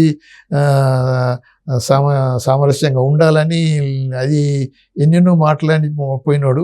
అంత కనుక బలం అంత చేయగలిగితే వాడు అన్నాడు కదా, మా దగ్గర కూడా ఉన్నాయి బ్యాలిస్టిక్ మిసైల్స్, నువ్వు ఏది చేస్తే మళ్ళీ నీకు నేను వేసేస్తాను అని అన్నాడు ఓపెన్గా. సో అటువంటి అప్పుడు ఆ కిడ్నాప్ చేసి మధురను తీసుకుపోయినంత ఈజీగా వేరే లాటిన్ అమెరికన్ కంట్రీ తప్ప వేరే చేయటం కష్టం. అక్కడ ఎలా పాసిబుల్ అయింది సార్? అదే చెప్తున్నాను, ఇప్పుడు అక్కడ నువ్వు you can block it, naval blockade చేసిండ్రు వాళ్ళు. అంటే వాళ్ళు కోఆపరేట్ చేయకుండా సాధ్యమా? అదే ఇప్పుడు మల్టిపుల్ వీళ్ళదే ఇది జరగక ముందే 3 నెలల ముందు నుంచి నేను చూస్తున్నాగా ట్రంప్ స్టేట్మెంట్ ఇస్తున్నాడు, we are going to do something in Venezuela అనేది. ఎందుకంటే డ్రగ్ కార్టెలు, ఫెంటనిల్ వస్తుంది, లేకపోతే ఆర్మ్స్ పంపిస్తున్నాడు, ఈ రెఫ్యూజీస్ అందరి వెనిజువేలా నుంచి ఇక్కడికి వస్తున్నారు, ఇదంతా దీన్ని సీరియస్గా తీసుకుంటున్నాను, something should be done, something is also happening there అంటే ఎప్పుడో ఒక రిపోర్ట్ అడిగింది, really if it is happening something what details you have అంటే no we don't disclose it but something is happening అంటే యాక్చువల్గా ఆల్మోస్ట్ ఇప్పుడు 6 months నుంచి జరుగుతుంది. ఈరోజు ఒక్కరోజు వచ్చింది కాదు, స్లోగా వీళ్ళంతా external buildup force, internal penetration ఇది జరుగుతుంది. మీరు అన్నది కరెక్టే. అక్కడ కనుక ఇది పెనిట్రేషన్ లేకపోతే ఎవ్రీ మూమెంట్ ఇది హైటెక్ తోటి ఫైండ్ అవుట్ చేయటం డిఫరెంట్, కానీ ఇన్సైడ్ ఎవ్రీ మూమెంట్ కూడా మొత్తం వాళ్ళకి ఇన్ఫర్మేషన్ డైరెక్ట్ గా బెడ్రూమ్ లో పోయి ఇద్దరిని భార్య భర్తలు తీసుకెళ్ళిపోయారు కదా. అదే మొత్తం ఇన్సైడ్ ఇన్ఫర్మేషన్ అక్యురేట్గా అది ఆల్మోస్ట్ ఒక 1-2 months నుంచి మానిటర్ చేస్తుండే వీళ్ళ మూమెంట్స్తో పాటు. చాలా ఈజీగా వెళ్ళి తీసుకెళ్ళిపోయారు కదా సార్. కనీసం అక్కడ ఉండే సెక్యూరిటీ కానీ. సెక్యూరిటీ అంటే ఓకే, 2 types ఆఫ్ సెక్యూరిటీస్ ఉన్నాయి అక్కడ. ఒకటే మొత్తం క్యూబన్స్, తర్వాత వెనిజువేలియన్స్. సో వెనిజువేలియన్ సెక్యూరిటీ లీడర్స్ కొంతమందిని పట్టేసారు వీళ్ళు. ఓకే. తర్వాత కొంతమందిని న్యూట్రలైజ్ చేసిండ్రు, చంపేసిండ్రు ఎవడైతే అపోజ్ చేస్తాడో. కానీ మ్యాక్సిమం చచ్చిపోయింది క్యూబన్ సెక్యూరిటీ ఫోర్సెస్. సో వాళ్ళు ఎక్కడెక్కడ ఏ పొజిషన్లో ఏమేమి ఉంటారో అంత ఇన్ఫర్మేషన్ వీళ్ళకి ఉన్నది కాబట్టి వాళ్ళని చేసేసారు. అంతకన్నా ముందు ఈ ఎయిర్ ఫోర్స్ మిగతా అదర్ డిఫెన్స్ సిస్టమ్ అన్నిటిని న్యూట్రలైజ్ చేశారు. కానీ ఇంటెలిజెన్స్ అనేది ఉంటుంది కదా సార్ అక్కడ. ప్రతి దేశానికి ఒక ఇంటెలిజెన్స్ వ్యవస్థ ఉంటుంది కదా. ఇప్పుడు వాళ్ళకి తెలిసింది వీళ్ళు ఏదో చేస్తారు అని, కానీ ఎప్పుడు ఎలా చేస్తారు అనేది ఫైండ్ అవుట్ చేయలేకపోయారు. ఓకే, వీళ్ళ డిఫెన్స్ సిస్టాన్ని కూడా అంటే హైటెక్, దాంతో ఏమైంది, ఇప్పుడు మనం యాంటీ మిసైల్ సిస్టాన్ని పెట్టుకున్నాం. ఇప్పుడు S-300 వాళ్ళ దగ్గర ఉంది, రష్యన్ది. తర్వాత చైనీస్ ఎక్విప్మెంట్ కూడా ఉన్నది. దీనివల్ల తెలిసింది ఏంటంటే చైనా మొన్నటి వరకు మేము అన్నిట్లో కంపీట్ చేయగలుగుతున్నాము, విల్ డిఫీట్ ఈవెన్ అమెరికాని కూడా 1-2 సార్లు స్టేట్మెంట్లు కొంతమంది ఇచ్చేసారు. కానీ ఈరోజు చూస్తే వాళ్ళు ఇచ్చిన ఎక్విప్మెంట్ వాళ్ళు ఈజీగా న్యూట్రలైజ్ చేయగలిగిన అమెరికన్స్. అంటే ఎవరు superior technologically militarily, American prove చేసుకుంది. సో ఇది ఇప్పుడు ట్రంప్ తీసుకున్న ఏదైతే యాక్షన్ రైడ్ చేయటం, కిడ్నాప్ చేయటం అనేది ఒకటేమో, అప్పుడు వెనిజువేలా ఆయిల్ ఆక్రమించుకోవటం, తర్వాత రిసోర్సెస్ని కబలించడం ఒకటి పెడితే, టెక్నాలజికల్గా కూడా సుపీరియర్ మేమని చైనాకు చూపించనీకి. ఓకే. రష్యాకి ఎప్పుడో చూపించారు వాళ్ళు, ఎందుకంటే యుక్రెయిన్కి అన్ని వాళ్ళు పంపిస్తున్నాయి కాబట్టి. వాడు ఓపెన్గా అన్నాడు కదా, నేను కనుక you don't have any cards, ఓపెన్గా వరల్డ్ ఎదురుగా పబ్లిక్ ప్రెస్లో, you don't have any cards, నేను జావలిన్స్ కనుక ఇవ్వకపోతే నువ్వు రేపే పడిపోతావు. అంతే కదా, యాంటీ ట్యాంక్ మిసైల్స్ అన్ని నేను ఇస్తున్నాను అంటే ఇవన్నీ అక్కడ అవి ఉన్నాయి కాబట్టి ఇంతకాలం వాళ్ళు రెసిస్ట్ చేయగలుగుతున్నారు. సో అక్కడ తెలిసిపోయింది ఇది మన రష్యన్ స్ట్రెంత్ ఎంత ఉన్నది, ఏం చేయాలనేది కొంతవరకు. కానీ ఈ చైనీస్ ఇంత ఇది అంటున్నారు కానీ వాళ్ళ ఎక్విప్మెంట్ ఇక్కడ ఉన్నది కాబట్టి దాన్ని కూడా వాళ్ళు టెస్ట్ చేశారు. చైనా మీద డిపెండ్ అయ్యింది అమెరికా ప్రెసెంట్. సరే ఆ గూడ్స్ వేరు. ఇప్పుడు డిఫెన్స్ ఎక్విప్మెంట్ లో చూస్తే చైనా మీద అమెరికా మాత్రం ఏమాత్రం డిపెండెంట్ కాదు. కాకపోతే ఓకే, ఒక ఇండైరెక్ట్ గా yes, manufacturing rare earth metals, electronic items లో వాడవలసిన ఇటువంటి రిసోర్సెస్ అమెరికాలో తక్కువనే. రా మెటీరియల్స్ చైనా ఇవ్వాలి, అది అక్కడి నుంచి ఉన్నాయి కాబట్టి ఆ యాంగిల్ పట్టుకొని కదా నువ్వు ఎంత తారీఫు పెంచుకో, నీకు అసలు కట్ చేస్తాను నేను ఇదని జీ ఓపెన్ గా చెప్పి స్టాప్ చేసిన తర్వాత ట్రంపే ఫోన్ చేసి మాట్లాడాల్సి వచ్చింది, జీ మాట్లాడలేదు. సరే, ఈ మొత్తం ఎపిసోడ్లు ఎంత జరుగుతున్నప్పుడు పవర్ఫుల్గా ఉన్నటువంటి రష్యా ఆదుకోలేకపోతున్నా వెనిజులా ప్రెసిడెంట్ ని? కమ్యూనిస్ట్ కంట్రీ కదా అది కూడా. ఇప్పుడు ఒక్కటి మాట, ఇప్పుడు ఈ రోజు అంటే రష్యా వీకెండ్ అంటున్నారు, ఇది యుక్రెయిన్ వారితో ఇలా అయింది అనుకుందాం. సద్దం హుస్సేన్ అప్పుడు రష్యా మీద డిపెండ్ అయినప్పుడు 100%, అప్పుడు ఏం చేయలేకపోయింది రష్యా. అలానే గడాఫీ కూడా లిబియా అలానే రష్యా మీద డిపెండ్ అయినట్టు. సో అప్పుడు కూడా ఏం చేయలేకపోయింది. ఇప్పుడు రష్యన్ అనేది సరే ఒకప్పుడు సోవియట్ యూనియన్, వాళ్ళ పవర్ కొంతవరకు లిమిట్ అయిపోయింది. అదే కాకుండా కూడా ఈ క్యాపిటలిస్ట్ నేషన్ ఏదైతే ఉందో అమెరికా ప్లస్ ఈ వెస్ట్రన్ అల్లీస్ ఏవైతున్నాయో టూ మచ్ ఎక్స్ప్లాయిటేటివ్ ఉండి ఏదైనా చేస్తారు దేని గురించి అన్న. కానీ రష్యా ఆర్ సోవియట్ యూనియన్ అప్పుడు అలా చేయకపోయింది 100%. ఓకే. సో దాంతో ఈ డిపెండ్ అయిన నేషన్స్ దెబ్బతిన్నాయి. పర్టికులర్లీ ఈ సద్దం హుస్సేన్, లిబియా, తర్వాత ఇది ఈవెన్ సిరియా వాళ్ళు కూడా. అంటే రష్యన్ నమ్ముకుంటే నష్టపోయింది, అంతే, నష్టపోయింది, కాపాడలేకపోయింది. అది దానికి ఉన్న శక్తి చాలదు. మరి ఇప్పుడు భారతదేశం పూర్తిగా రష్యన్ నమ్ముకుంటుంది కదా. లేదు, ఇప్పుడు మనం రష్యాను నమ్ముకోవడం అంటే డిపెండ్ అయ్యి వాళ్ళు ఏదో మనల్ని రక్షిస్తారు అని మనం ఏదో యుద్ధానికి సిద్ధమై ఏదో చేస్తాం కాదు. మనది మనం డెవలప్ చేసుకుంటున్నాం. కానీ యుద్ధానికి అని కాదు, ఇప్పుడు రష్యా ఆయిల్ కొనటం వల్లే కదా మొత్తం మనకు వచ్చిన ఇబ్బందులు. ఇప్పుడు రష్యా ఆయిల్ ఎందుకు కొంటున్నాం? మనకు ఆయిల్ అవసరం, సప్లై అవసరం. సప్లై $10 పెట్టి కొనుక్కునే ప్లేస్లో $100 పెట్టి కొనాలంటే మనకు నష్టం కదా. ఓకే, తర్వాత అంటే మన ఫ్లెక్సిబిలిటీ మనం అది చూసుకుంటాం. ఇప్పుడు మనకి లాభం ఏంటి? ఓకే, ఇది లాభం కాబట్టి ఇప్పుడు మనం బిలియన్స్ ఆఫ్ డాలర్స్ మనం సేవ్ చేసుకోగలుగుతున్నాం. అది మన ఇంట్రెస్ట్. పోనీ వాడు అమెరికా అంటున్నాడు ఏదో కొంటున్నాం. ఇప్పుడు స్టార్ట్ చేసాం అక్కడి నుంచి కూడా. ఎల్పిజి కొంటున్నాం, గ్యాస్ తీసుకొని వస్తున్నాం, ఆయిల్ కూడా స్టార్ట్ చేస్తున్నాం. కానీ ఎంత cost? What is that cost? Cost effective ఉండాలి కదా. ఇప్పుడు ఏదైనా అదే చెప్తున్నాను కదా, $10 కొనుక్కునేది $100 వానికి పే చేస్తే వాడు ఉట్టి ఇస్తాడా? సో అందుకని ఇప్పుడు ఒకటి కాస్ట్, ఒకటి సోర్స్, ఒకటి ఇక్కడ ఏదైనా ప్రాబ్లం అయితే అక్కడి నుంచి మనకు రావాలి ఆయిల్. ఇప్పుడు క్యూబాలో ఎంత ప్రాబ్లం అవుతుంది అని అంటే, ఇప్పుడు వెనిజువేలా ఆయిల్ మీద చాలా వరకు డిపెండెంట్ అయింది క్యూబా. సో ఇవన్నీ కట్ అవుతున్నప్పుడు అక్కడ కూడా ప్రాబ్లమ్స్ వస్తున్నాయి. అక్కడ అసలు ఇక పవర్ కట్లు అవి ఇవి, ఏది పెట్రోల్ బంక్లలో పెద్ద బిగ్ లైన్స్ వెనిజువేలా కాకుండా అక్కడ అవుతుంది. సో అలాంటి పరిస్థితులు రాకుండా ఇప్పుడు మనకు continuity of energy supply at affordable cost. అందుకనే మనం రష్యా నుంచి తీసుకుంటున్నాం.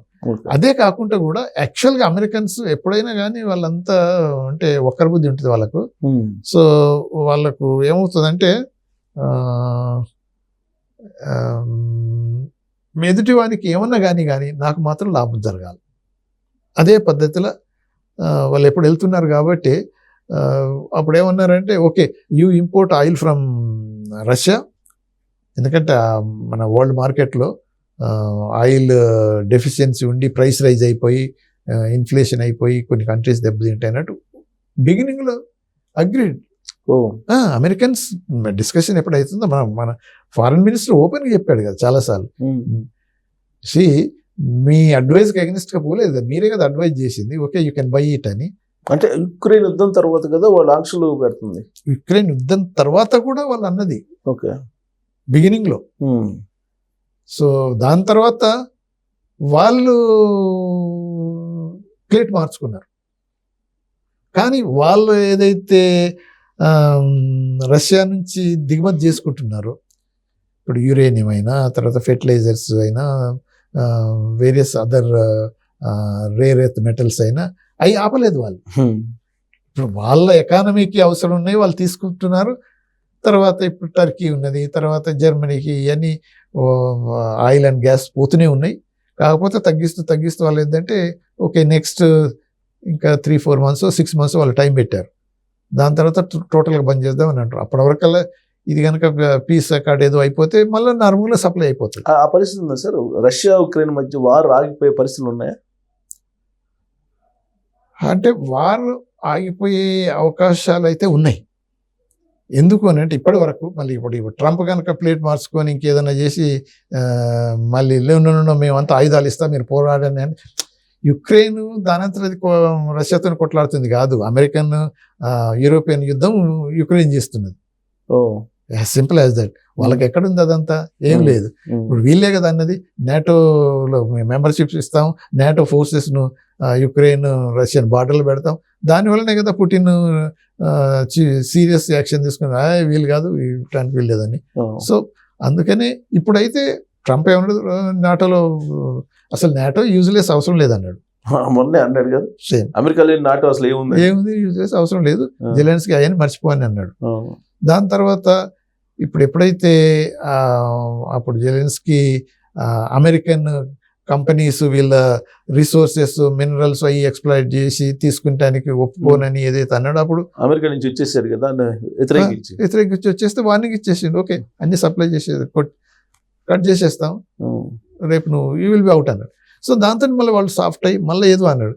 తర్వాత ఇప్పుడు రష్యన్ యుక్రెయిన్ వార్లో ఇప్పుడు మేజర్ హర్డిల్ ఎక్కడొచ్చిందని అంటే, ఓకే రష్యా ఆక్యుపై చేసుకున్న ఏరియా అంతా రష్యాకే ఉండాలి, ప్లస్ ఇంకా దానికి అడ్జసెంట్ ఉన్న కొంత ఏరియా ఏదైతే యుక్రెయినియన్ కంట్రోల్ ఉందో అది కూడా రష్యాకే ఇవ్వాలని పుటిన్ అంటున్నాడు.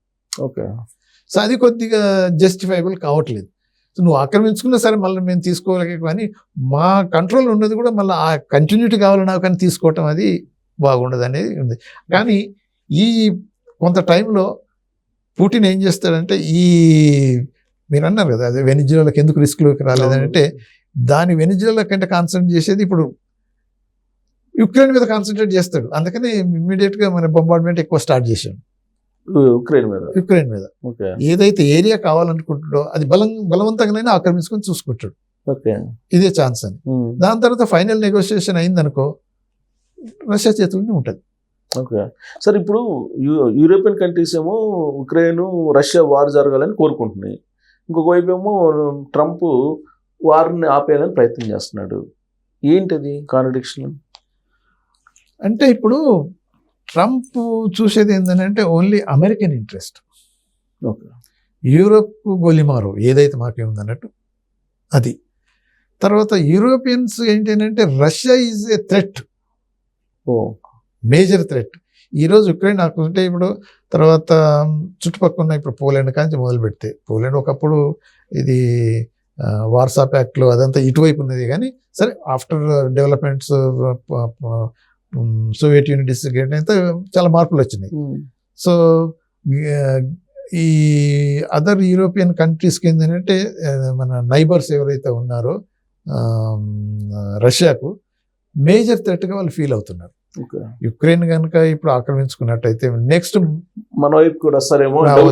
ఇప్పుడు ఈ లాటిన్ అమెరికాలో ఇప్పుడు ఎలానైతే వెనిజువలా అయిపోయిన తర్వాత మళ్ళీ ఇప్పుడు కొలంబియానా క్యూబానా ట్రంప్ కన్నా అక్కడ పడ్డదా అన్నట్టే వీళ్ళు నెక్స్ట్ ఇప్పుడు ఫిన్లాండ్ ఉన్నది, వాళ్ళు భయపడుతున్నారు.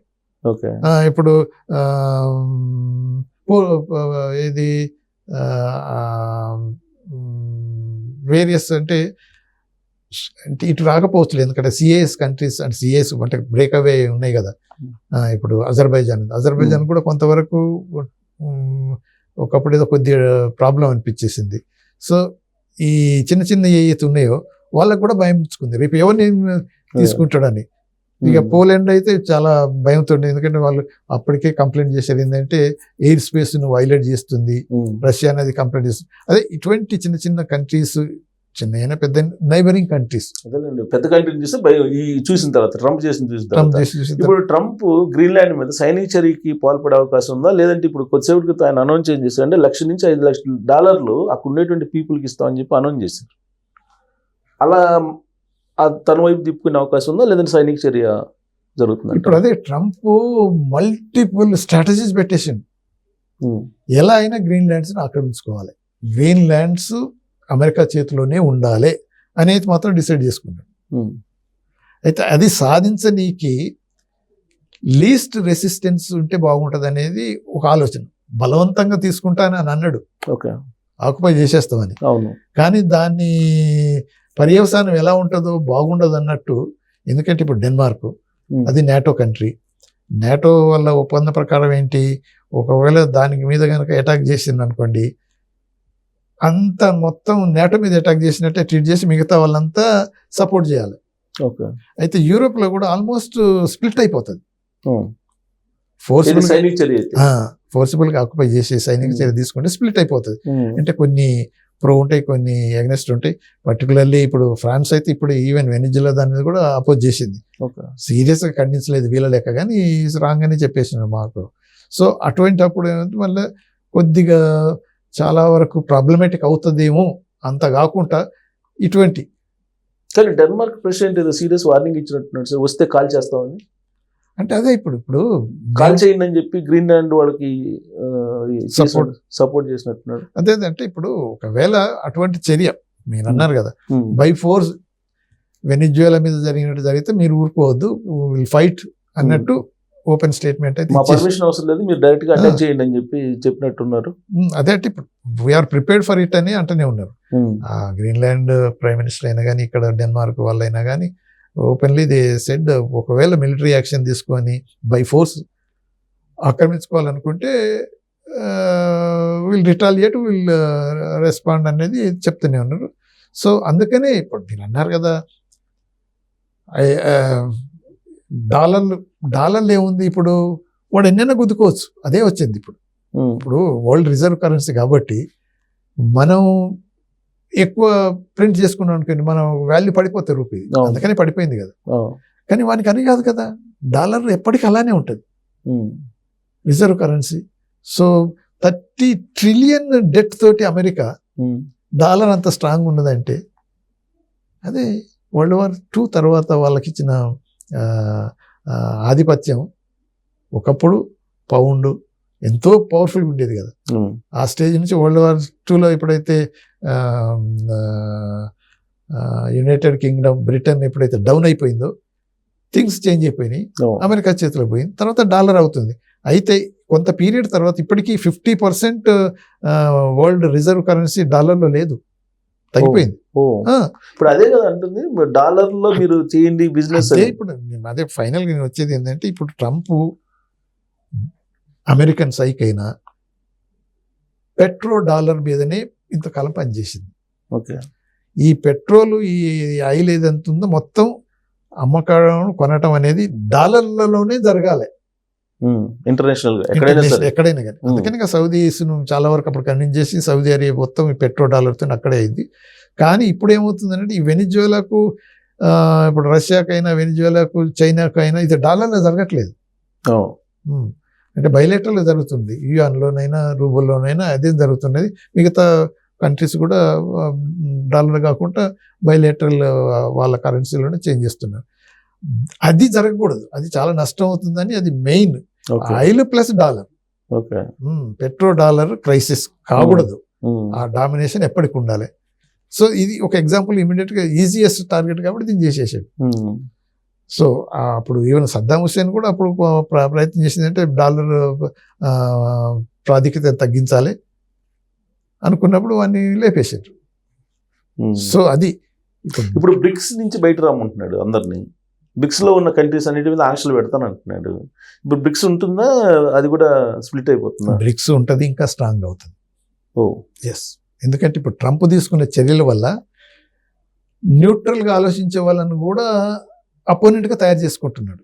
ఓకే, ఇందాక మనం అదే బ్లింకెన్ మాట్లాడినప్పుడు వింటున్నాను కదా, మనము వరల్డ్ సూపర్ పవర్ అనే స్టేజ్లో ఉండి అనుకున్నప్పుడు మనం ఇంటర్నేషనల్ లాను మనమే బ్రేక్ చేస్తున్నాం అనే పర్సెప్షన్ వరల్డ్లో కలిగించకూడదు. ఓకే, పర్టికులర్లీ రష్యన్ షిప్ ట్యాంకర్ని, ఆయిల్ ట్యాంకర్ను సీజ్ చేసినప్పుడు, ఇంటర్నేషనల్ వాటర్లోకి పోయి చేసినప్పుడు, అది అన్నది ఏంటంటే, ఓకే వాళ్ళు వెనిజువేలన్ ఆయిల్ రష్యన్ వాళ్ళు తీసుకెళ్తున్నారు నిజమే. తర్వాత మీరు అన్నట్టు కూడా ఏంటంటే, ఆ షిప్ ఏదైతే ట్యాంకర్ ఉన్నదో ఆ వెనిజువేలన్ ఫ్లాగ్ వదిలిపెట్టి రష్యన్ ఫ్లాగ్ పెట్టుకున్నది, అది ఎప్పుడో జరిగింది. అదంతా okay.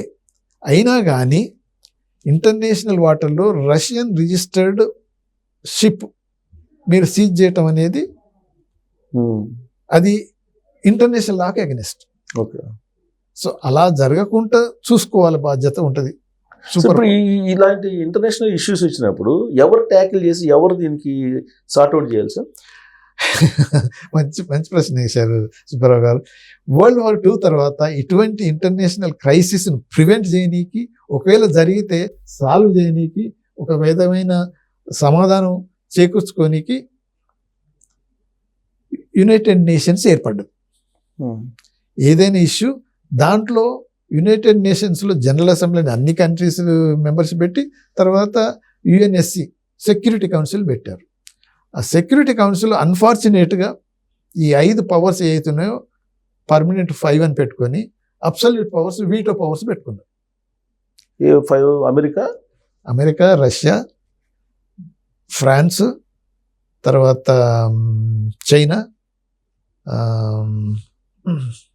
Great Britain.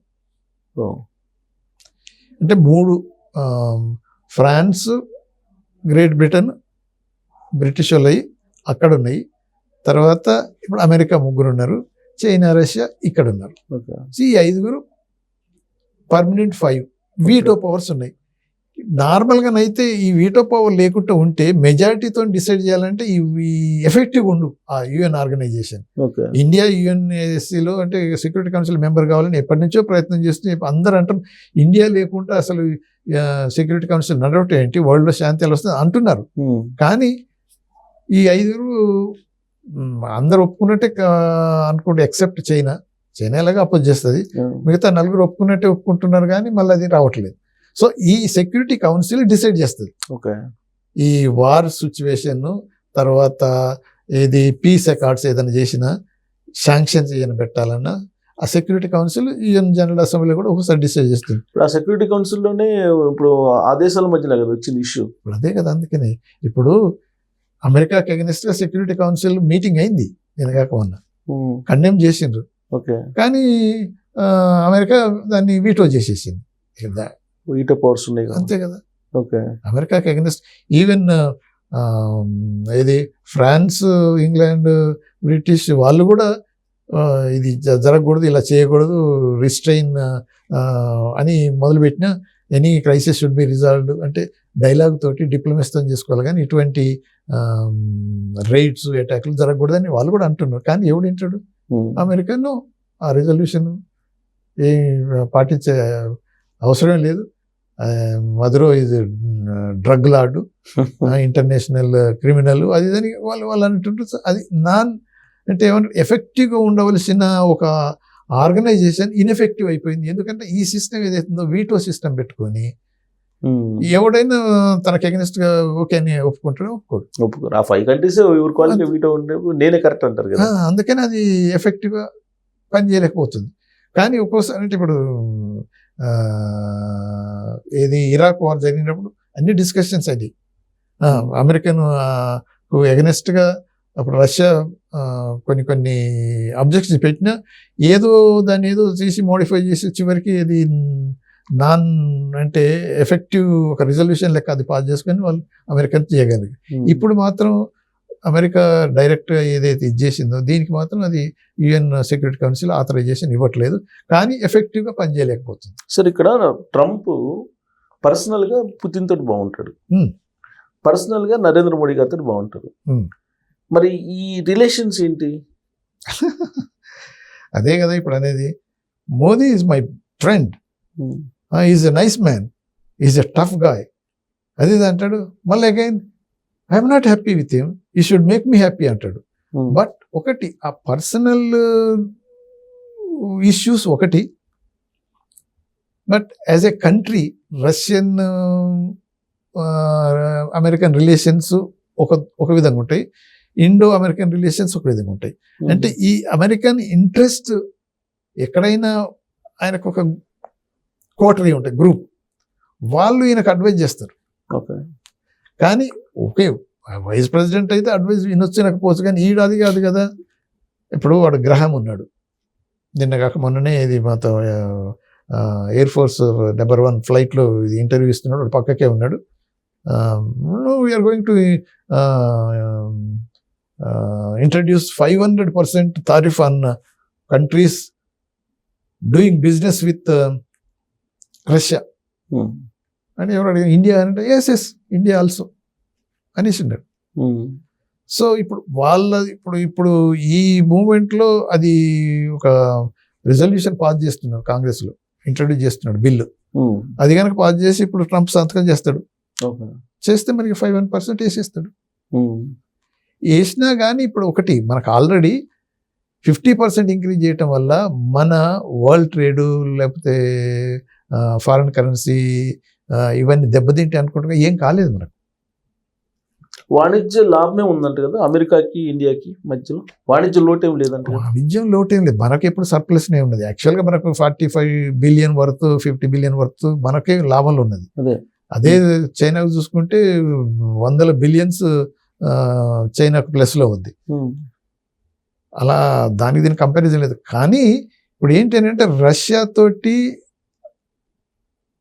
Defence equipment ఇప్పుడు ఏదో ఆయిల్ అంటున్నాడు, కానీ ఇప్పుడు S-400 మీద అసలు రష్యా డిఫెన్స్ ఎక్విప్మెంట్ కొనకూడదు, కొంటే మాత్రం మేము ఆంక్షలు పెడతాము అని ఎన్నోసార్లు చాలా బెదిరించారు వాళ్ళు. అయినా కానీ మనం తీసుకున్నాం. అదొకటి ఉన్నది వాళ్ళకి. ఇది డిఫెన్స్ ఎక్విప్మెంట్, వార్ ఎకానమీ వాళ్ళది, అవును. తర్వాత ఆయిల్ ఎకానమీ. దాంతో ఇప్పుడు ఈ రెండిటి ఇంట్రెస్ట్ మేజర్ ఫ్యాక్టర్ ఇటువంటి ఇప్పుడు ఈవెన్ వెనిజువలా ఆక్రమించుకోవడం కానీ, ఇప్పుడు గ్రీన్ ల్యాండ్ మీద పోవటం కానీ, ఇంకో దేశం మీద పోవటాన్ని, తారీఫ్లు వేయటం కానీ, ఏది జరిగినా ఈ ఇంట్రెస్ట్లే మూల కారణం. ఆ ఇంట్రెస్ట్ల ద్వారా అమెరికా గ్రేట్ అగైన్ అవుతుంది అనుకోవటం, తర్వాత ట్రంప్ ఫ్యామిలీ గ్రేట్ అవుతుంది అనుకోవటమే జరుగుతుంది. దానివల్లనే ఇవన్నీ. సార్, చైనాకి వచ్చేటప్పటికి కొన్ని ఆంక్షలు ఉన్నాయి. మనం పెట్టాం 2022 అనుకుంటా, గాల్వాన్లో జరిగినప్పుడు అనుకుంటా.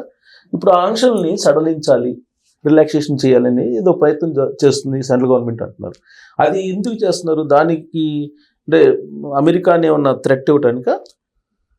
అమెరికా అని థ్రెట్ కాదు, కానీ ఇప్పుడు మనకు ఏ కంట్రీ మీద, ఇప్పుడు ఇంక్లూడింగ్ రష్యా ఆల్సో, మనం ఒక దేశం మీద ఆధారపడి మన ఇంట్రెస్ట్ను సాధించుకోలేము. తర్వాత చైనా ఈజ్ నైబర్, బార్డర్, ఇంత పెద్ద బార్డర్, ఇంత డిస్ప్యూట్స్ ఉంటాయి. తర్వాత చైనా ఇప్పుడు biggest, one of the biggest అంటే నెక్స్ట్ అమెరికా చైనాని మన ట్రేడ్ పార్ట్నర్ అవుతుంది. సో ఇటువంటి అప్పుడు మన ఇంట్రెస్ట్ మనం కాపాడుకోవాలంటే కొన్నిసార్లు కొన్ని అడ్జస్ట్మెంట్ తీసుకోవాల్సి వస్తుంది. ఇప్పుడు చైనా రా మెటీరియల్ కొన్నిసార్లు, ఇప్పుడు ఇంక్లూడింగ్ ఈవెన్ ఫార్మాస్యూటికల్స్, మనం ఇంత పెద్ద ఇండస్ట్రీ, ఇంటర్మీడియట్ ప్రోడక్ట్స్ చైనా నుంచి తీసుకుంటున్నాం మనం. అవి కనుక వాళ్ళు బంద్ చేసినప్పుడు మనకు దెబ్బతింటుంది. ఈవెన్ ఇప్పుడు రేర్ ఎర్త్ మెటల్స్ కూడా మన దగ్గర ఇంకా డెవలప్ కాలేదంతా, అక్కడి నుంచి తీసుకుంటున్నాం. సో వాళ్ళు కనుక ఈ సప్లై బంద్ చేసినప్పుడు మనకు ప్రాబ్లం అవుతుంది. ఓకే. సో ఇవన్నీ కూడా దృష్టిలో పెట్టుకొని మనం కూడా డెవలప్ కావాలంటే కొన్నిసార్లు, అదే ఎప్పటికీ చైనా అంటుంది బార్డర్ టెన్షన్స్ ఉంటాయి, but let us have trade relations నార్మల్గా పెట్టుకోవాలి, అది ఇదని చాలా మేము ఇన్వెస్ట్ చేస్తాం వాళ్ళని వచ్చిండ్రు. ఆ ఇన్వెస్ట్మెంట్లో సెక్యూరిటీ యాంగిల్లో చూస్తే కొన్నిసార్లు వైటల్ ఇన్స్టిట్యూషన్స్, తర్వాత సిస్టమ్స్ వాళ్ళు క్యాప్చర్ చేసే అవకాశం ఉందని మనం ఈవెన్ టెలికాం ఉందని కొన్ని ఆంక్షలు పెట్టాం, తగ్గించాం. కాకపోతే ఏంటంటే వాళ్ళ టెక్నాలజీ కూడా మనం డెవలప్ అవుతుంది కాబట్టి వాళ్ళ ఇన్వెస్ట్మెంట్ను పూర్తిగా స్టాప్ చేయడం వల్ల మనకు నష్టం అవుతుంది. కాబట్టి మనం కేస్ బై కేస్ అంటారు కదా, సో రిలాక్స్ చేయటం మంచిది అనేది గవర్నమెంట్లో ఉంది, మన బిజినెస్ కమ్యూనిటీలో కూడా ఆ ఫీలింగ్ వచ్చేసింది. అందుకనే కొంతవరకు మళ్ళీ రిలేషన్స్ కూడా కొంతవరకు ఇంప్రూవ్ అవుతున్నాయి. ఓకే. ఇప్పుడు మీరు అన్నది ఏంటంటే చైనా ఇండియాను క్లబ్ చేసేసి రష్యా ఆయిల్ తీసుకుంటున్న ఈ మేజర్ కంట్రీస్ కాబట్టి రష్యా వార్ చేయగలుగుతుంది అనేది అయితే బ్లేమ్ జరుగుతుందో, అది కూడా కొంతవరకు ఈ రిలేషన్స్లో చైనాను కూడా కొంతవరకు అకామిడేట్ చేసుకుంటే బాగుంటుంది అనే ఫీలింగ్ కూడా తీసుకొస్తుంది. ఓకే. ఇప్పుడు కానీ చైనా తోటి కలిసినప్పుడు కానీ, లేదంటే పుతిన్ ఇక్కడ ఇండియాకి వచ్చినప్పుడు కానీ, అమెరికా ప్రెసిడెంట్ బాగా అసలు మండిపోయినట్టు పడలేదు. వాళ్ళిద్దరు కారులో కూర్చుంటే ఒక ఫోటో దాన్ని ట్వీట్ చేసి ఆయన ట్రూత్లో పెట్టుకొని చేశారు కదా. డెడ్ ఎకానమీ అంటాడు ఏంటి అసలు ఈ కంట్రీస్ది? ఇప్పుడు ఆయన దృష్టిలో అదే చెప్తున్నాం కదా, except America no other country is equal to America ఒకటి, అనే కాకుండా మళ్ళీ ఇన్ఫీరియర్ టు అమెరికా రెండో పాయింట్. సో ఇక ప్రతిదీ డెడ్డే కనిపిస్తుంది ఆయనకు. కానీ చైనా మాత్రం, అది చెప్పాను కదా, రేర్ ఎర్త్ మెటల్స్ మాత్రం పట్టుకొని బెండ్ చేసేసి. అలాంటి సోర్స్ మనకు లేదా బెండ్ చేయడానికి? అమెరికాని బెండ్ చేయడానికి ఏది ఒకటి చూపించండి, ఎక్కడుంది మనకు? ఇప్పుడు యాక్చువల్గా మనం టెక్నాలజీ ఓకే, ఇప్పుడు ఇంత బిజినెస్ బోల్డ్ అంతా, ఇప్పుడు సర్వీసెస్ సెక్టర్లో కూడా అమెరికన్ కంపెనీస్ బోల్డ్ అంత బిజినెస్ ఇండియాలో చేస్తుంది, లాభపడుతున్నాయి. కానీ మన ట్రేడ్, అమెరికాకు ఉన్న బైలేటరల్ ట్రేడ్ మనం అమెరికాకు కొంత ఎక్స్పోర్ట్ చేయకపోతే, మన ఇప్పుడు ఈవెన్ ఫిషరీస్ అనుకుందాం సింపుల్, ఆ ప్రాన్స్ ఎంతో పంపించేవాళ్ళు, వాళ్ళు ఎంత అంటే పరిస్థితి ఏర్పడ్డది, వాటి మీద తారీఫులు పెంచేసరికి లైవ్లీవుడ్ దెబ్బతింటుంది కదా. ఇటువంటివన్నీ ఇప్పుడు మన డిపెండెన్సీ అనేది కొంతవరకు ఏర్పడ్డది. సో అలాంటి పరిస్థితి నుంచి మనం ఇప్పుడు చైనా ఉంది, చైనా అమెరికాకు అప్పిస్తుంది, గోల్డ్ అంతా అప్పిస్తుంది. తర్వాత ఈ rare earth metals critical items వాళ్ళ చేతిలో ఉన్నాయి, మన చేతిలో ఏముంది? సో అందుకని మనల్ని థ్రెటన్ చేస్తున్నారు అంతే, ఏం చేసినా నడుస్తుంది అనే ఫీలింగ్ ఉన్నది అక్కడ. కానీ భారతదేశం కూడా సార్, భారత విదేశాంగ విధానం అబ్జర్వ్ చేస్తే గతంలో ఎప్పుడు లేని విధంగా ఈసారి మనకు బంగ్లాదేశ్ యాంటీగా ఉంది, నేపాల్ యాంటీ ఉంది, ఎస్. చుట్టుపక్కల అంతా యాంటీ పెట్టుకొని మనం అసలు ఇప్పుడు ఎవరిని నమ్మాలి? ఇప్పుడు అదే ఇప్పుడు మన మోదీ బీజేపీ ప్రభుత్వం ఇంటర్నేషనల్ రిలేషన్స్ లో ఏదో ఇండియా షైన్ అయిపోయింది, ఇది జరుగుతుంది అది జరుగుతుందని ఒక ఏమంటారు మాయ కల్పించారు. కానీ ఆన్ గ్రౌండ్ చాలా డ్యామేజ్ అయిపోయింది ఇండియా ఇమేజ్. అందుకే చూస్తున్నాం కదా, నైబర్స్ యాంటీ ఇండియా అయిపోయింది. దానికి ఎలా అవుతుందంటే, ఒకటి prime minister or head of the state personal views actions, తర్వాత కొన్ని ఇంటర్నేషనల్ డెవలప్మెంట్స్ అలా తయారు చేస్తాయి. ఇప్పుడు ట్రంప్ కూడా అంతే కదా, ఇప్పుడు అన్ని దేశాలు ఎక్సెప్ట్ ఫ్యూ మిగతా వాళ్ళంతా యాంటీ అయిపోతారు ఇప్పుడు. అలానే మన నైబర్స్ కూడా మన మోదీకి అగెనిస్ట్ అయిపోయారు. బిగ్ బ్రదర్ లెక్క ఆయన ఇది ఉన్నాడు అది చేశాడు అని ఏదో ఎగనెస్ట్ కావడంతో పాటు పాకిస్తాన్ తోటి టైఅప్ అవుతున్నారు కదా, నేపాల్, బంగ్లాదేశ్, టర్కీ లాంటి దేశం కూడా ఇప్పుడు వాళ్ళతో టైఅప్ అయిపోతుంది. టర్కీ అంటే మొదటి నుంచి యాంటీ ఇండియాగానే ఉంటుంది. కాకపోతే ఇప్పుడు మనం మళ్ళీ మొదలు పెట్టాం అక్కడ Cyprus, Turkey Cyprus, Greece Cyprus మనం కూడా పోయారు, మన ఏళ్ళు పెడుతున్నారు. తప్ప ఇంతకాలం మనం అది చేయదలుచుకోవడం ఇప్పుడు చేస్తున్నాం. Turkey Pakistan relations total different. ఎందుకంటే టర్కీ కూడా ఏదో మన ఇస్లాంను ఛాంపియన్ గా పెట్టుకొని champion of Islam is Turkey అని పెట్టుకొని అరబ్ నాటో అనేది పెట్టాలని చెప్పి ప్లాన్ చేస్తున్నారు. అదే ఇప్పుడు ఎందుకంటే టర్కీకి మ్యాన్ పవర్ కావాలి. పాకిస్తాన్ లో బోర్డంత మంది ఉన్నారు, వీళ్ళని వాళ్ళు యూజ్ చేసుకోవచ్చు. తర్వాత టర్కీ సప్లై చేసే ఆయుధాలు పాకిస్తాన్కి అవసరం. ఈ మ్యూచువల్ అండర్స్టాండింగ్ తోని వాళ్ళ టర్కీ వాళ్ళ రిలేషన్స్ ఇస్లామిక్ యాంగిల్ తో పెరుగుతుంది. కానీ మన నైబర్హుడ్ లో మీరు అన్నది ఏంటంటే నేపాల్, బంగ్లాదేశ్ ఈవెన్ మన వరకు శ్రీలంక కూడా మనకు యాంటీగానే కదా. ప్రతి ఒక్కరు మనకు యాంటీగా అయిపోతున్నారంటే something is wrong with our foreign policy.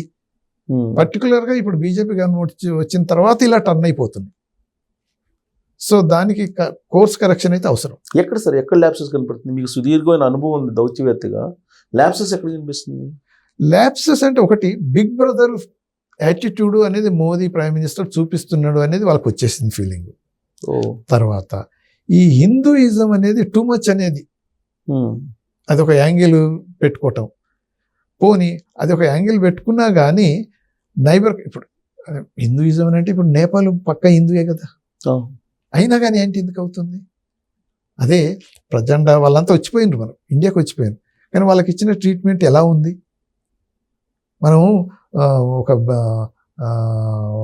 100 millions ఇచ్చేసాం, డాలర్స్ ఇచ్చేసాం, నేనేం చెప్తా ఇను అనే పద్ధతిలో కనుక మన ప్రైమ్ మినిస్టర్ మన గవర్నమెంట్ బిహేవ్ చేస్తే వాళ్ళు ఆటోమేటిక్గా యాంటీ అయిపోతారు.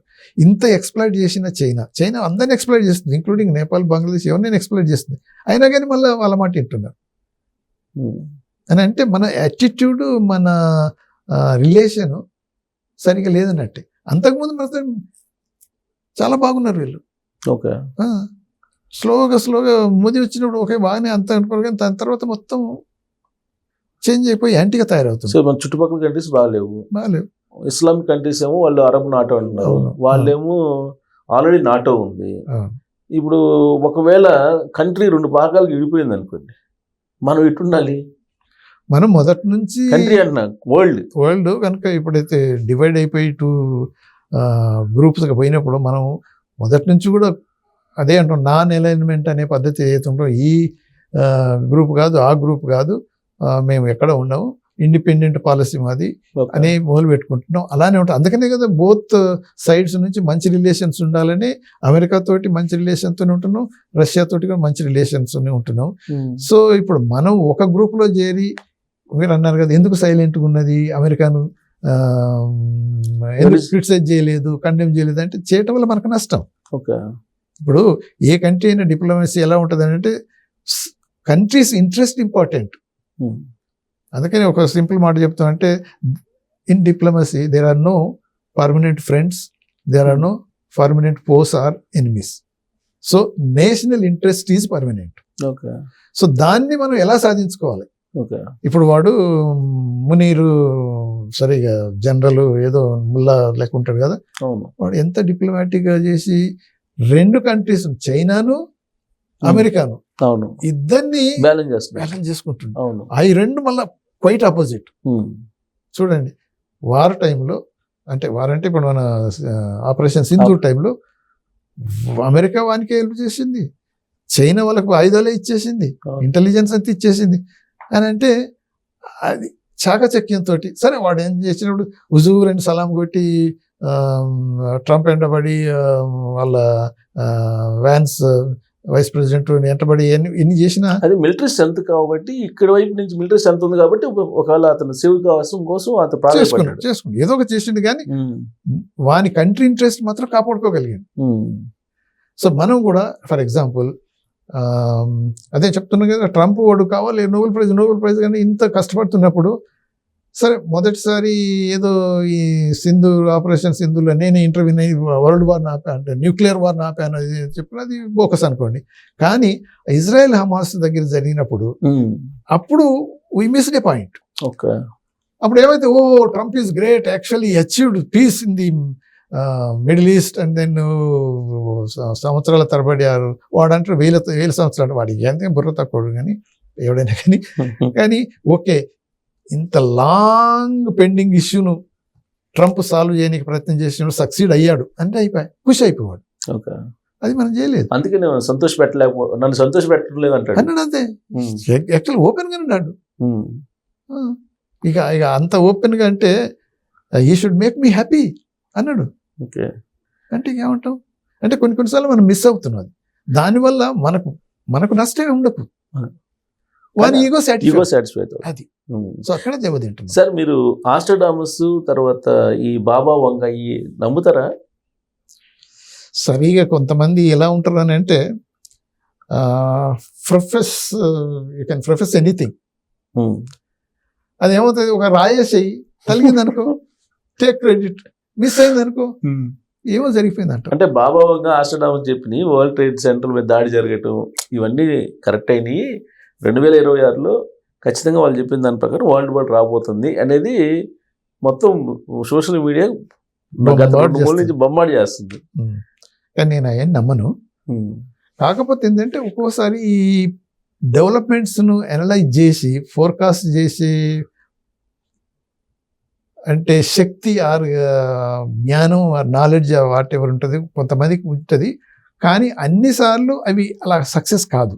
ఓకే, ఇక అలా అంటే ఇక ఎన్నో ప్రిడిక్షన్స్ ఎన్నో ఈ ప్రొఫెసీస్ వచ్చినాయి, కానీ పరిస్థితులు ఏంటంటే దానికి దారి తీసే అవకాశం ఉన్నది. సార్ న్యూక్లియర్ వార్ రావటం థర్డ్ వరల్డ్ వార్ అంటే ఇక థర్డ్ వరల్డ్ వార్ కనుక వచ్చేస్తే న్యూక్లియర్ వార్ అవుతుంది, డిస్ట్రక్షన్ ఎక్కువ అవుతుంది. అంటే ఇప్పుడు ట్రంప్ ఇదే దూకుడుగా వ్యవహరిస్తే పుతిన్ కూడా వచ్చేస్తాడు. తప్పదు మరి, ఎందుకనంటే ఇప్పుడు వెనిజువలా అనేది ఒకటే కాదు, ఇరాన్ మీద అటాక్ చేస్తా అంటున్నాడు. ఇప్పుడు ఇరాన్కు మన చైనా రష్యా వల్ల సపోర్ట్ అయితే ఉంటుంది. తర్వాత ఇప్పుడు లాటిన్ అమెరికా కంట్రీస్లో అంతా ఇక మళ్ళా కనుక ఎక్కువ చేస్తే ఇప్పుడు నేను అనుకునేది ఏంటంటే వాళ్ళందరినీ బెదిరిస్తున్నాడు, కానీ ట్రంప్ మిడ్ టర్మ్ ఎలక్షన్ అయ్యేదాకా అటువంటి మేజర్ స్టెప్ అయితే తీసుకోడు. ఓకే, అప్పుడే వాళ్ళ రిపబ్లికన్ పార్టీ అంతా అగెనిస్ట్ అయిపోతుంది. చాలా మంది మళ్ళీ గెలుస్తామా లేదని భయం పుచ్చుకుంటుంది, కాబట్టి ట్రంప్ను కంట్రోల్ చేయాలని ఆల్రెడీ డిస్కషన్స్ అవుతున్నాయి.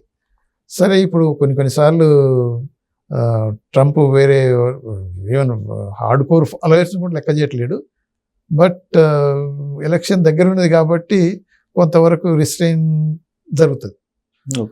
ఒకవేళ మిడ్ టర్మ్ ఎలక్షన్లో ట్రంప్ కనుక మళ్ళీ రిపబ్లికన్ క్యాండిడేట్స్ కనుక గెలిపించగలిగితే వాడు ఏదనుకుంటే అది చేస్తాడు, including war, third world war.